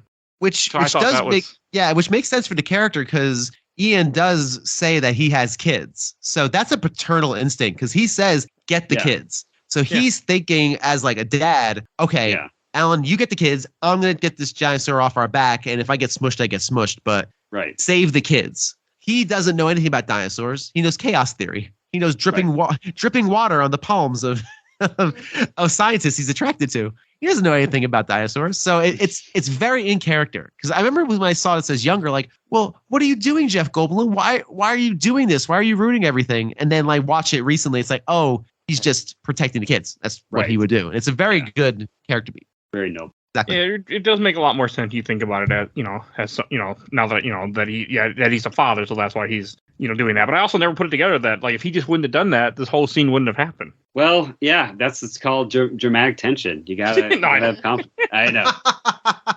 I know it works well though for that. It does work well. Oh, and then seeing the lawyer get eaten, God, that's so great. I know kid Mike was terrified, but adult Mike finds it hilarious. So I actually missed it this playthrough. I must have watched through. I was playing my phone or something, and I didn't see it. See? Oh, that's what you get. You missed it. Sub. Maybe I did. Maybe subconsciously it was like, nope, 10-year-old. Was I 10 at the time? I wonder. Huh. I was older than I should have been. Probably around that age. I know I wasn't a child, or I wasn't that. Like I wasn't like the age when the movie came out. Like it wasn't early. It wasn't. It had been out on VHS for a little bit at the time that Peter was trying to get me to watch it, and I was like, no. So. I was terrified of movies for a long time. We started as... I went and saw The Phantom, which is not a scary movie, and I got scared by that movie in theaters, and I didn't go see another scary movie for years and years and years. A movie with a guy in a big purple suit. Yeah, the purple suit one, the Billy Zane. Yep, not a scary movie at all. With Billy Zane? Yeah, Billy Zane in a purple suit and a... He does have that. There's a scene where the villain has that microscope with like spikes in the eyes. That's the part. We went and saw the movie with a friend of ours who was older, who would have been a teenager at the time, and I was like, let me know when there's a part when I shouldn't look, and he kept doing that to mess with me throughout the entire movie, and that's the reason I think I was scarred for a very long time. So I'm not joking. That's really what. Now I'm like, whatever. But yeah, that's what led to my fear of movies for a while before I really they're not real. You don't need to be scared, Mike.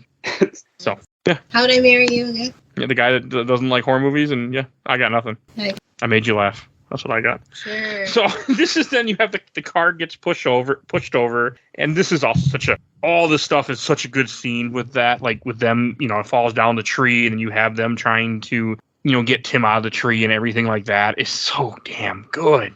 Yeah. It's such a good action scene. And then Tim doesn't like trees. Yeah. Not anymore.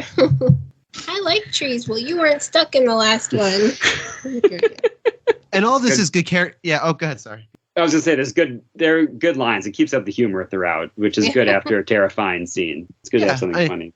I peed there. I think we said I went to the bathroom. I peed someplace. I peed everywhere. I think he said. And Grant's like, okay, because he's clearly never been around child pee. Right. Again, Ian would have been like, no big deal. Sure, I've been covered in it. It's fine. Come on, kid. It's all great. Like building character through action. He's building a connection with these kids and. He's still annoyed by them because they're children, but now they're in a survival situation. So he's like, some paternal instincts are kicking in, even though he's not a parent. Like, it's all really good kind of character building, feeling for the kids. Kids in movies can be very annoying. I never find Lex and Tim annoying in this. I really don't, because they all seem very capable, and they're not just, appendages for Alan to kind of drag around with them. And they feel a little more adult than I think. More grown up than their age, which helps too. Yeah. So it's really great. That's awesome. Yeah. And they get a lot of growth too in this movie. They get a lot of stuff to really show how they change and what affects them. And they go through so much fucking trauma in this film though. God. Like, that part almost getting killed, getting pushed down. Everything happens to Tim. Yeah. Tim gets electrified. Tim will get eaten by raptors. A human piece of toast. Yeah, I do love that though. That's a good part. But no, I mean, it's such a good pacing. And then like them getting chased by the car. Then when the car falls, his line like, at least we're not in the tree anymore. Yeah. We're back in the car. We're back in the car. So good. Great comedy. And then when the other people, and then I think during the same time, you have the whole scene with Dennis where he crashes and destroys the sign that tells him where to go. Like, I love how the arrow just like spins it. Yeah. Like, okay, we go this way. I don't think they spared no expense with the signs either. So no, not on that part. With the comic like squeak, squeak, squeak of the sign arrow going in a circle. It's very good. I like how he's like continuously wiping off his glasses because they're fogging up. Right. Yeah. He's doing great character work in that scene. And of course he falls down the waterfall when they get to when his Jeep crashes, and it makes kind of a comical sound, like whoop sound. Yeah. Yeah. So it's setting up like, it's dichotomy, it's very funny up to a point, and then you're like, oh, this guy just got eaten by Dilophosaurus later on. Oh dear.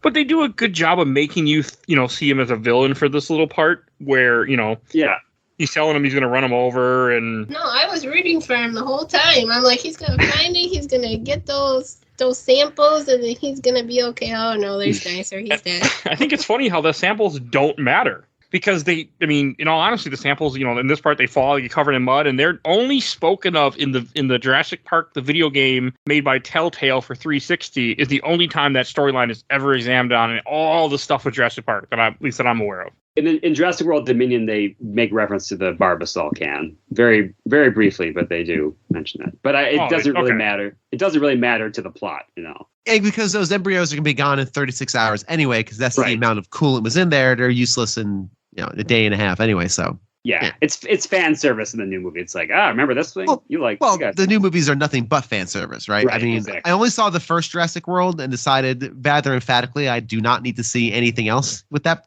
franchise tag on it. So the second one, so you made the correct decision anyway. Yeah, we saw the second one and we were broken after that. Yeah, no, I decided to just cut bait at that movie. Not great. I liked it up until it was terrible, and then it was terrible for the rest of the movie. So it was. I like that. I mean, Jurassic Park makes all sorts of bad decisions. Don't you learn from that? No, we're gonna make even worse decisions and just go with it. Go with the flow. See what happens. We're gonna get it right this time. But we made even worse decisions this time. But hey, at least in Jurassic World, you can run from a dinosaur with high heels. Where in this movie, you have I have respect. You have a part that stuck with me forever when it comes to how I look at cars and mirrors, and I will always, every time I look at that mirror and I read that text, objects in the mirror are closer than they appear. This movie comes to mind every single time in my life. I'm very closer than they appear. Yeah, like you have them. They find Ian. Ian's not dead, but he put a tourniquet on his leg. They bring him in the van or the Jeep, and then the whole part with them running from the T-Rex is such a good scene. I've used the phrase "must go faster" in real life. Oh, of course. Who hasn't? Right. Who hasn't? Yes. Part of our natural lexicon at this point. It's just, It's right there. Must go faster. Must go faster. Must go faster. Yeah. How terrified Ian is. He leans back and he's pushing on the gear shift, and he can't shift out a second, and it's slowing down. Again, all these races against backwards, he's gonna go somewhere faster. I don't know. But that's a natural instinct when you have a giant Godzilla-sized monster coming at you with his gnashing teeth, 8-inch banana-sized teeth coming at you. Yeah, you're gonna shrink back. Logically, in situations like that, isn't he? Logic goes out the window when there's something trying to eat you. He's just going off human nature at that point. Yeah. Yeah, it's just, again, all natural reactions causing more and more problems to happen. It's very, very good stuff. Right, yeah. It really is. Faster, must go faster. I love that scene so much. And then I forget what makes they finally just get away from her, right? They just get the Jeep fast enough, or they do go faster and they get away. Yeah, and also T-Rexes can't sprint for very long. That's kind of a known thing in dinosaurdom. So eventually if they would just have to outpace T-Rex, and eventually it would slow down, which is kind of what happens here. Yeah, I forget would they clock it? They clock the T-Rex at 40 miles an hour, something like that. Yeah. So all they have to do is go faster than that. Yep. Which is not hard when you're in a car. Yeah, and wait for the dinosaur to basically tire out. Yeah. Doesn't take too long. And then you have a scene where they're sleeping in the tree, and you have what I put in my notes as sad Hammond eating ice cream. Oh, that's a great scene too. I love that scene. It is. And when I'm a kid, I'm like, get back to the dinosaurs. But as an adult, I'm like, this guy's realizing what a failure he is. Yeah, but he looks like he's eating like a big bucket of ice cream from Walmart. But that sounds great. No expense. Well, yeah. I mean, they probably bought it wholesale, and then they repackaged it as like primo Jurassic Park brand, upcharged like 40%. In Jurassic Park containers. Put little dinosaur sprinkles or footprints in it or something. Little candy eggs. Yeah, there you go. You don't get to be digging rich for your dinosaur eggs. Yeah. Part of being rich is you got to do some huckster stuff. So you got to upcharge. Yes, it is. That is a very true thing. I mean, I'm sure they have a food services that comes and supplies your ingredients. Right. I don't think we have to get insane. I'm sure that one there's a hurricane coming. Everybody's got to go. Everybody's got to go. Sure, they clearly have a freezer. Tin falls down the freezer later in the movie. But are we at the point where where they go up in the tree and they have that moment with the sunset and the bronze? Have we gotten past that yet? Or that's the same. That's the same scene with the same moment here. Yeah. Yeah, same. That's really the only part of this movie, including the raptors towards the end, where you really can see the animatronics of the dinosaur. But even then, you still are pretty dazzled by it. This is probably, in a movie full of amazing effects and CGI and practical effects, this is probably the weakest. But again, you're still top tier. It's, it's a prince among kings. You know what I mean? It's still pretty. It's still royalty. All right, but it's a great little moment, and it's the moment they fall asleep on Grant's chest, and he falls asleep. It's very, very, and the movie knows how to take breaths. Unlike me when I'm on this podcast, I never take a breath. I just yammer incessantly. Right. This movie takes breaths at just the right point. You know, Spielberg knows we just ran from a T-Rex, ate a goat, killed a lawyer. Okay, let's all take a breath. Kids can get out from underneath the theater seats, and everyone can just take a breath. And we're gonna have these moments of contemplation, right? Yeah, Hammond contemplating with his bucket of ice cream. We have Grant. I think and Sadler and the Australian guy are headed back to Australia, New Zealand. I'm not sure where he's from. In the book, he's like from Kenya or like South Africa, Kenya area. Fair. So we're all taking a breath here, and it's a really very well earned rest. Yeah, and just everything with that, like the sneezing. It's just also such a cute scene too. And again, you know, because you get a little bit of nothing really happening for a little bit, where you get to calm down, like you're saying. Yeah, it's setting up for the climax of the movie. Yeah, when it gets even more terrifying. And it's also in this part when they're traversing through the park and they find the eggs. Right. Which I really like that, where he's like, you know, he knows Ian is right. He's like, life did find a way. Yeah, he explains to the audience that frogs can change their sex. You know, some frogs can change their sex at will, and that's why the dinosaurs can reproduce because of that. This is one of they would know that. Yeah, exactly. This is one of the dumber bits of pseudoscience in this movie. Right. It's a little dumb, and again, we're painting broad strokes with this. It's fine. It works perfectly fine for service of the film, but this is one of the dumber ones where it's like, oh, we just happen to use the DNA strand of the sex-changing frog, like you said. Like, you don't control what kind of frog DNA you use. Right, yeah. You're going to stay away from, and it's like... They spared expense who they hired to do this. It kind of sounded like that was like a more rare species. So you're going to do an African whatever frog that can change its sex. It's a beat that proves a point and kind of bookends a theme, and that's fine. Again, this is not a knock. It's just, from one of the things, one of those that are silly, you're like, okay. It's a lot worse in the book where he finds raptor eggs and the raptors have a nest and they burn them all. It's a good. Yeah, it's a different. It's a different. It's a more action scene that they cut out as well. But yeah. And Alan Grant in the book wears a Hawaiian shirt all the time for some reason, and I'm really glad they didn't go that route in this movie. Well, they had to change some things. Yeah. Have we gotten to the point? Oh, we did get to the point where to shut down the system. Okay, we're there at now. This point. Hold on to it, Bryce. We're at the point. Yeah. Yes. I love this part where Samuel Jackson is in the control room and they realize they have to restart the power. Yeah.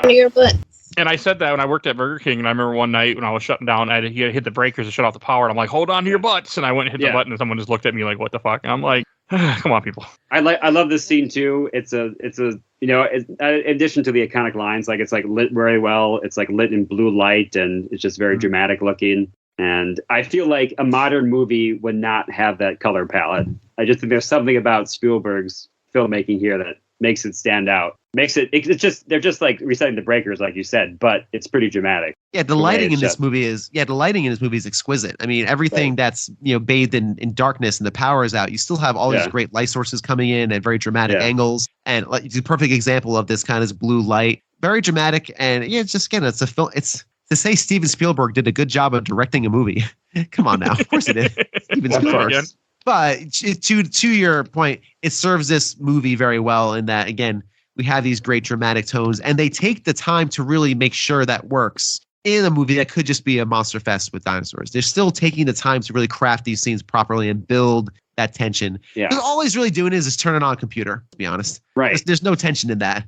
Hold on to your butts. We really don't have to, Samuel L. Jackson. We're fine. You just turn the button on. What's the worst that can happen? Explode? Well, I mean, in this case, you think about it. I mean, disconnecting power to cages that have holding things that could come out and kill you. So yeah, it's dramatic. Like, it's dramatic what it could do, but you know what he's essentially doing, like I said, it's just flipping a switch to turn on the computers. But they make it dramatic, which could be a prosaic thing. It becomes very dramatic, and we all remember the scene because of the way it's done. And there's more to come with this scene too. Right. Well, I mean, the whole idea that he's like, oh, I'll just go to the other side of the compound and go to the room and reset the boxes, and boom, no problem. Right. You're up and running. But you don't think about the fact that you just cut power to raptor cages.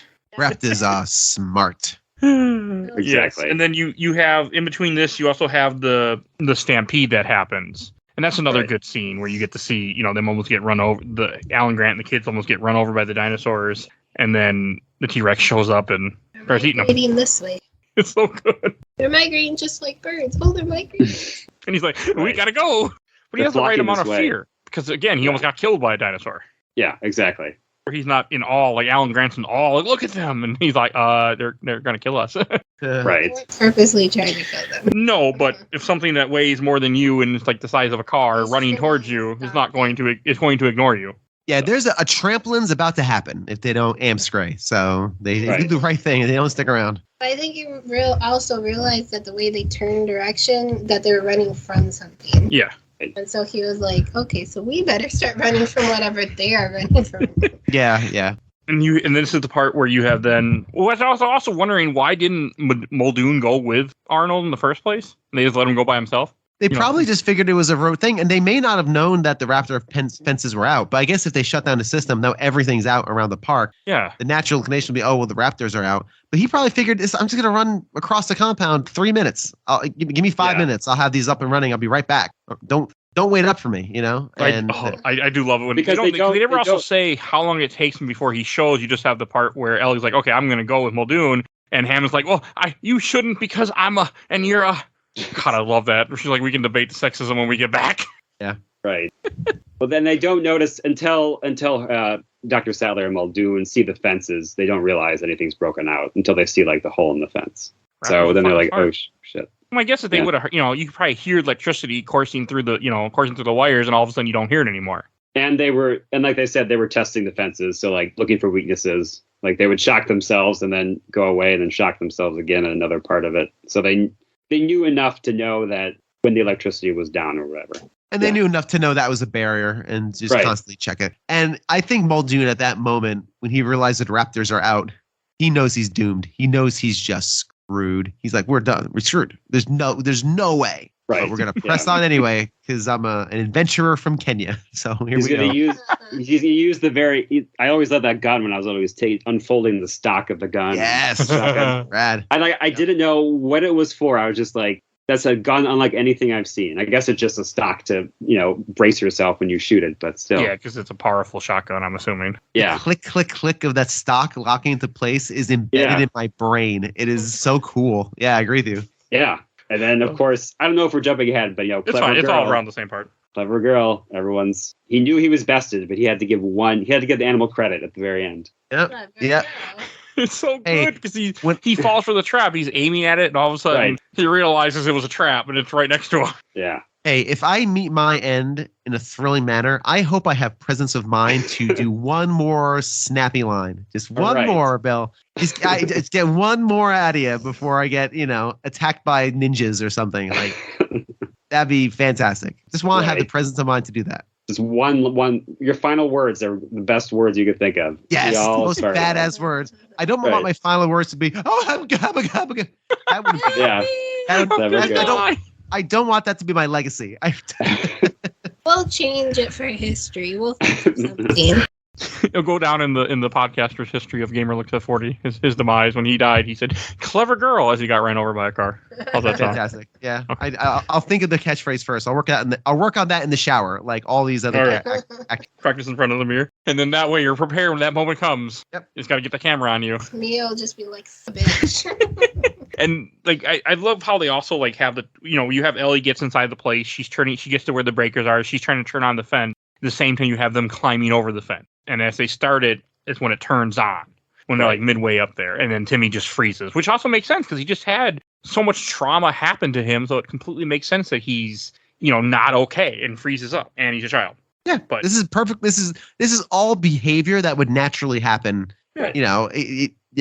Dad figure trying to coax him down, kid just scared to go down. All right, I'm going to jump. No, don't jump. And you think as a moviegoer, there's no way they're gonna zap the kid. They're not gonna zap the kid, are they? Zap, boom, super subversion of expectations. That doesn't happen in movies. Like you don't electrocute children in a PG-13 movie, right? No, and so the fact they actually go there is really cool. That he almost dies. Like they have to do. Alan Grant has to do CPR to bring him back to life. Literally doing the nose blow and the heart compressions. And his ears are all bloody too from after this part. Ears all frazzled. He almost died. He's got a limp. He has a limp too, right? Like he's kind of limping for the rest of the. Yeah. They all get injured around this part, I They're think. all kind of limping, I realize. Yeah, because Ellie gets hurt after all her ordeal in the place. Muldoon is murdered. Ian's been injured. Like, most of them are all, they all start limping pretty quickly around here. Muldoon and the injured party? Yes. Okay. Oh, no, Muldoon's dead. Sorry, I said it wrong. Ian Malcolm, he's the one that injured leg. And this is when you have another scene that I love, where after she gets done turning the power on, the raptor head just pops out of the wires and scares the hell out of her. Jump Really scare, yep. And then she locks him in. She's like, well, they won't get out unless they can open doors. A year later when opening the door. Click. Yeah, if I can. And actually, that was there was some on my collector's edition DVD. There's some behind the scenes as they were kind of like working through a lot of the beats of this movie, and one of them was explaining Spielberg brought up the idea that the raptors must be able to click with their middle toe because that's going to add tension, and that's how the raptors are intended to communicate. That's what that's for. They communicate through the tapping of that middle toe, and also so he explicitly said, "I want this toe to tap." In this scene. Yeah. That's how much attention is given to this movie. Yeah, really. That adds the tension and the fear. It's like dun, dun, dun, dun, And then, after she locks him in, she runs backward, and then the arm goes like, "Oh, Mr. Arnold, you're okay." And then it's just his arm. Right. I love that. Rubber arm, no. So he can still be alive, but And they don't go looking for him after they find his arm. he's not alive. They just had they had a snack. They left the arm for later.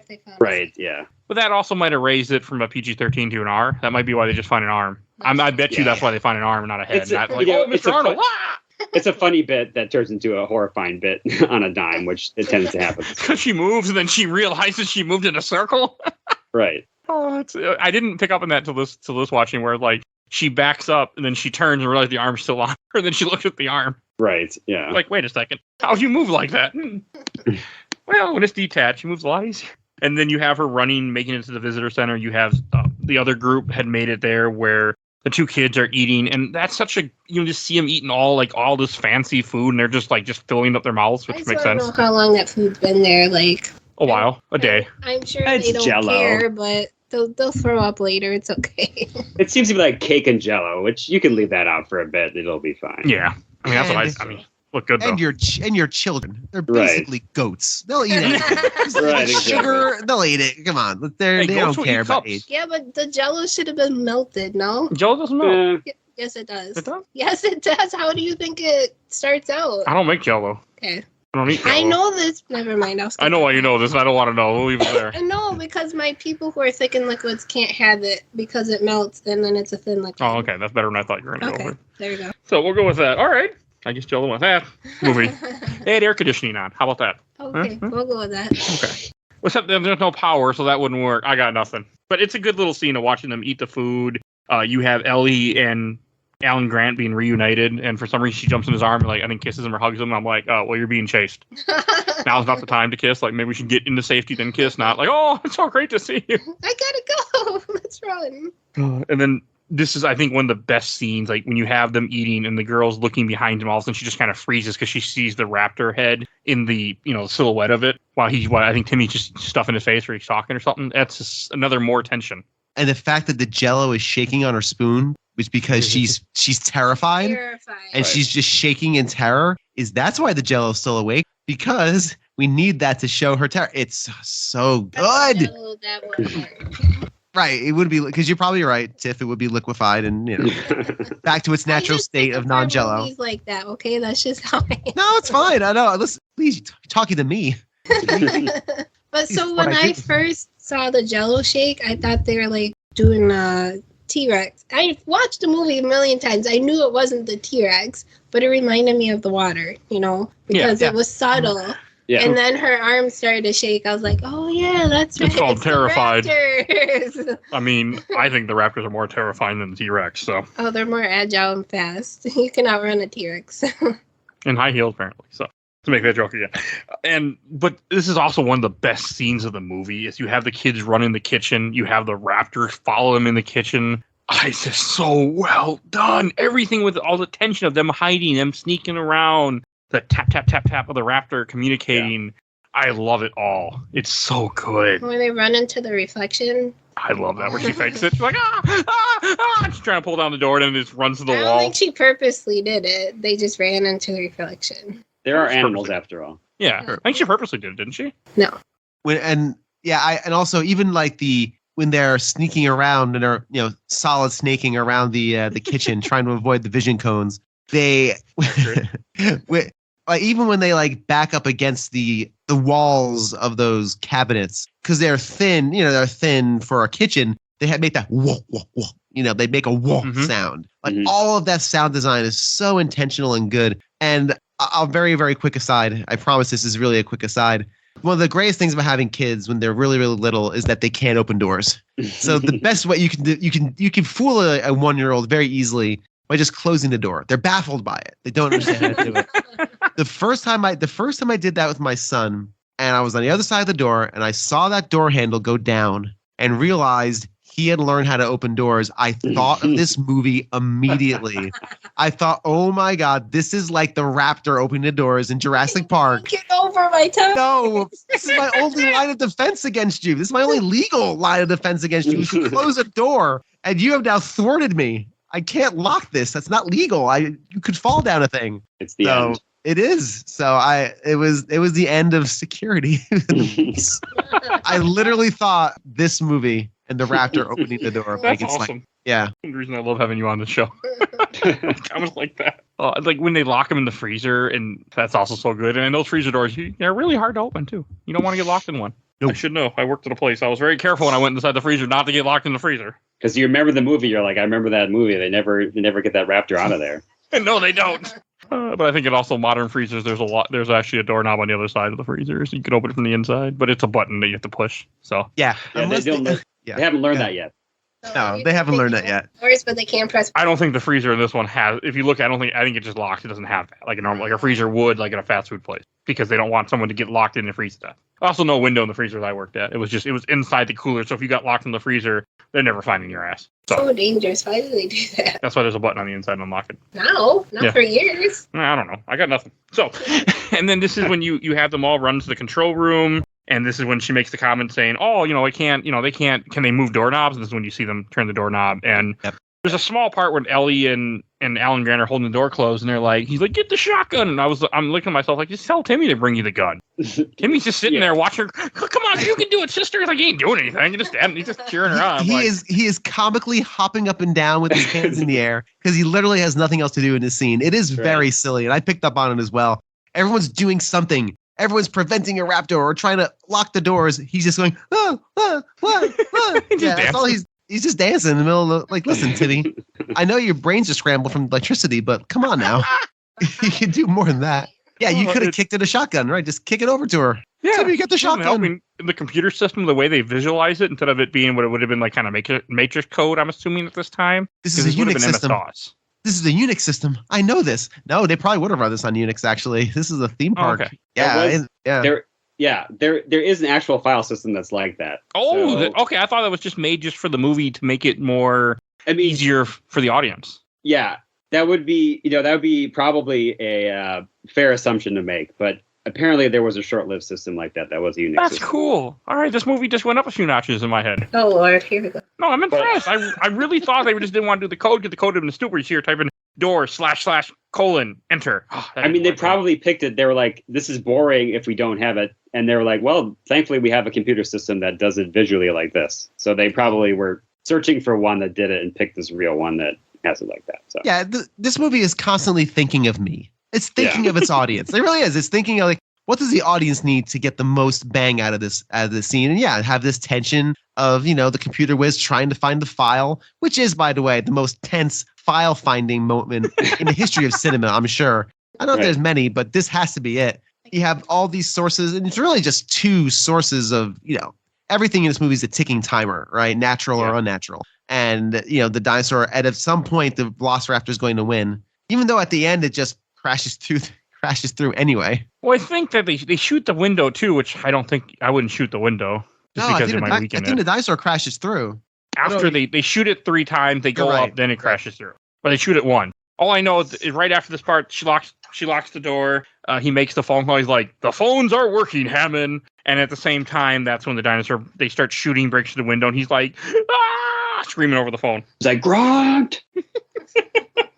So yeah, that's when that'll happen. And the whole like climbing into vents. I mean, I know Tiffany, you kind of brought up when we were watching that part where when the raptor pushes the girl up and then falls, and you were saying how fake it looks, or the dinosaur or something. Maybe it's because I know it's fake. I think that's when the faker looking parts. You know, it didn't strike me as fake this when I watched it. You know, I don't know.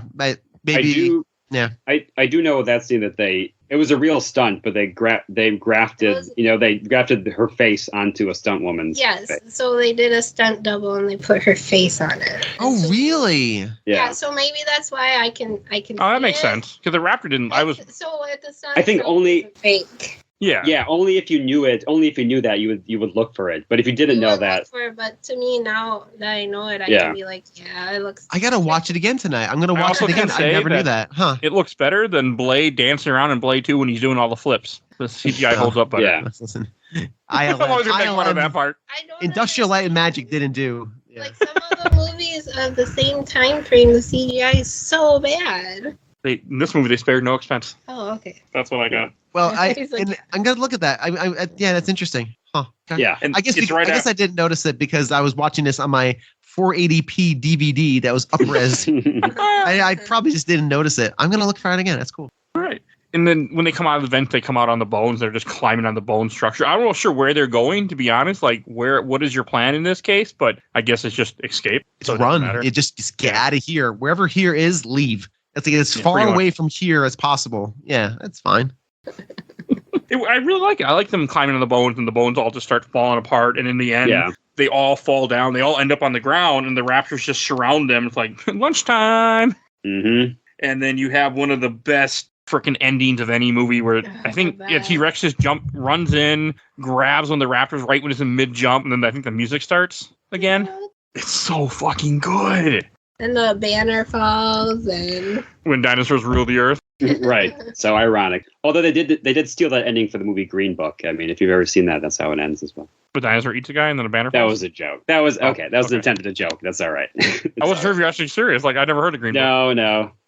Forget it. Okay. It's a great ending. Cut. When the banner falls down, it's highly ironic, and you could tell the audience would be cheering at that point. Like, yeah, this T-Rex is the hero of the film now. Yeah, it's the best arc of the movie. The T-Rex's turn from villain to hero is wonderful. And they also got to say how lucky they are that they got in the that Hammond and Ian are in the Jeep and drove over to pick them up. Otherwise, they would have ran out like dun, dun, dun, dun, ah! The T-Rex got done with the raptors and ate them. So thankfully, they were there. It's a good thing everyone read the script and everyone got to where they need to go at the right time. Yeah, it's fine. And it's fine. I also thought I never really picked this up before, but how quickly once they get the phones working, that they get a helicopter over there to meet them at the spot. But hey, that's a movie. Yeah, he's rich. He has helicopters everywhere. Yeah, I can buy that. I honestly can buy that. Yeah, when John Hammond, the man who owns the company, says, "Get me a chopper here in 10 minutes," you do it. A chopper there. That's the end of that. Yeah. Yeah. It's so good. And then I think one of the last lines, like when Alan Grant's like, "I've decided not to endorse your park," and I think Hammond's like, "I have too," except in the book, he didn't agree with that. Doesn't he still want to endorse it when he gets eaten by a baby T-Rex or something? He gets eaten by a baby. He tortures a baby T-Rex too, if I remember right, in the book. And then he gets eaten by him. No, it's perfect. I don't want to. The book is good. I don't want to. Trust me, you get to read about a guy with a flamethrower and a Hawaiian shirt. It's wonderful. That's awesome. It is. I love that. That book is really good. I'm frankly sold. That's good. I think Bill, you'll read it, report back to us, and then you can tell. I will do a book report for Games My Mom Found. 2,000 words or less. Hey, don't tease me with that. I've been tempted multiple times for us to read certain books in this show, like the BioShock books, and talk about it. So be careful what you tempt me with. You're right. I'm not going to tempt you. I don't want to read fan fiction. I don't want to start that road. Twilight. Don't tempt me to make more content. I have an issue. I have a problem. No, we'll just do movies versus books. Don't tempt me, baby. Don't tempt me with more product to make people. All right. When are we doing Twilight? Hey, Bill, when are we doing Twilight? Yeah, Bill. Listen, I work at the behest of Mr. Mike Albertin, so you know what? You tell me. I'll do an episode on Twilight. I've never seen them. The first movie's good. I've never seen a single Twilight movie. The first three I movies like are Robert- good movies. Just forget the last two and you're good to go. So I like Robert Pattinson. Yeah. I think I'm gonna know the answer to this, but have any of you seen 50 Shades of Grey or Yes. read the book? I've I seen have not. the first movie. So I had an argument online. Of course, all my arguments are online about how the characters in 50 Shades of Grey are essentially Bella and Edward. It's nothing like it was a fan fiction, lady. Yes. People are stupid. So, I don't care. and then another thing that didn't click that I think because I've seen more Jurassic Park movies, as they're flying in the plane, you have a part where he sees the pelican flying. Like Yeah. a pelican. Yeah. And I know in Jurassic Park 3, he sees a pterodactyl flying. Well, it's symbolizing. Yeah, it's symbolizing like, oh, dinosaurs are still here. They're just evolved into birds. That's Oh, I didn't catch. Okay, that's cool. Yeah. I didn't catch that. that's the point. Yeah, that's the point. Where he's like, oh well, I guess life found a way after all. In 65 million years, they started to fly. They fly now. Quote him. That's really cool. Well, that's what Alan Yeah. was saying all along. Yeah, but no, I didn't understand. I didn't click with that. The point of that. It's Okay, subtle. that's cool, It's- Peter. Thank It's you. subtle. Yeah, it's subtle, but that's the point. Well, thank you. You just made the Called movie better filmmaking. again. Yes. Well, you're Do welcome. you guys have anything you want to mention about the end? About this whole part? No, it settles in its seat. It doesn't attempt to do any further fake outs. And this also feels like the end of a movie without a sequel a coming. Yeah. Like this movie does not end. This movie has a finite end. Like we've escaped the island, the dinosaurs taken over. Whatever's going to happen next is probably really boring. It's going to be lawsuits and more corporate espionage. Dinosaurs. That, honestly, if you read the Lost World book, which was a sequel written before, it does talk about the lawsuits. There were many lawsuits filed after this of all the people Also, who died. Yeah. Well, in the book, there's a lot of people that die, if I remember right, Peter, on the island because they don't get there's everyone on the boat. There's more people that died. But that's beside the point. Like as much as I would watch a movie that's just about the legal battles for Jurassic Park, the movie does end in a final note. Yes, and it's like you don't need any more. You don't need any tease as they would do in a movie today. You just need they go into this. They literally fly into the sunset, and it's the end.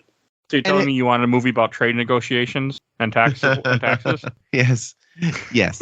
we know we don't need that. I think this is really good in that, and it's also it feels like we're watching and this sounds very strange to say. It almost feels like with big blockbusters these days, they put on my cranky old Cranky Kong hat to get in my rocking chair. We don't get ends to movies anymore. Like big blockbusters never end. No, Like they don't just have a final note. Ba-bum. They don't have a crescendo and an end. There's always some sort of grace note. I feel because there's gonna be something else because we have to make this a franchise. And Post-credit scene. a post-credit scene, some sort of dangling Chad. I don't know, some sort of thing that just hangs off the end of it that another corporate monster can grab onto and make another movie out of. Where this movie just has an end, and it was so refreshing for it just to complete. The story is done. Close the book. There won't be any Go sequels home. and any reboots of another series that's a sequel. Nope, nothing. Right, and that's why the other movies feel kind of tacked on. They Yes. feel like these weird separate stories, they're not continuous, and that's why they're not nearly as good as this because this wasn't. I don't think maybe they did intend to like do the whole series and all the books. I don't know. But they sure didn't feel like it in this movie. This felt like a blockbuster movie that ended and it's over. Go home, clean the popcorn out of your teeth, and now buy all the merchandise because good golly, Miss Molly, there was a That's ton of very it at the weird time. for a movie like this. Like it set somehow for a sequel. As a quick aside, I know the history behind it is that Michael Crichton did not intend to write a sequel to Lost World, but the movie was made so much money that I think Universal Studios said, "We'll pay you to write a sequel, Michael Crichton, that we will then make into a movie." And he reluctantly wrote a sequel. Yes. No. Yeah. It didn't The go only- that way. Yeah. I think it actually went, they put a gun to his head and say, hey, you. I mean, money is another a gun, metaphorically. No, but I had It's no quite- idea. That's interesting. yeah. Huh. Yeah. So the only reason there is a sequel is because it made a lot of money, and they're like, they never intended to until it was a hit. So Clever studio. And then we get way more movies that come after it. So right. I disagree with that part. I think I like Jurassic Park 2 and 3 a lot. I was talking about Lost World. I like the first. Lost I World's the one defend like that too. movie. I I also like the okay, first Jurassic yeah. World a lot too. Fallen Kingdom's the one that broke me. I still have yet to see the third one. Jurassic World is good until it's terrible. And it takes a As we nosedive off the established cliff.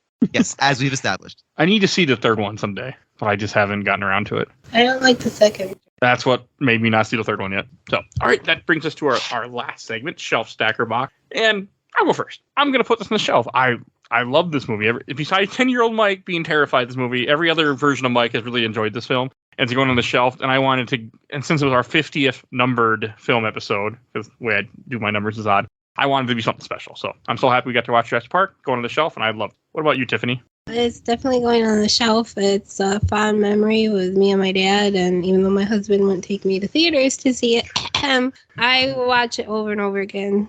I love this movie. You're able to forget things like that, just erase them from your memory. You have no recollection of this. You need to go back to Jedi school. Peter, what about you? Yeah, put it on your shelf for sure. I do have a lot of nostalgia for this movie, but I think it holds up on its own without that. I think it's so well done and so thrilling and so technically and so well acted, everything. And I think people today can even enjoy it. So I don't think it's a nostalgia factor for me, at least.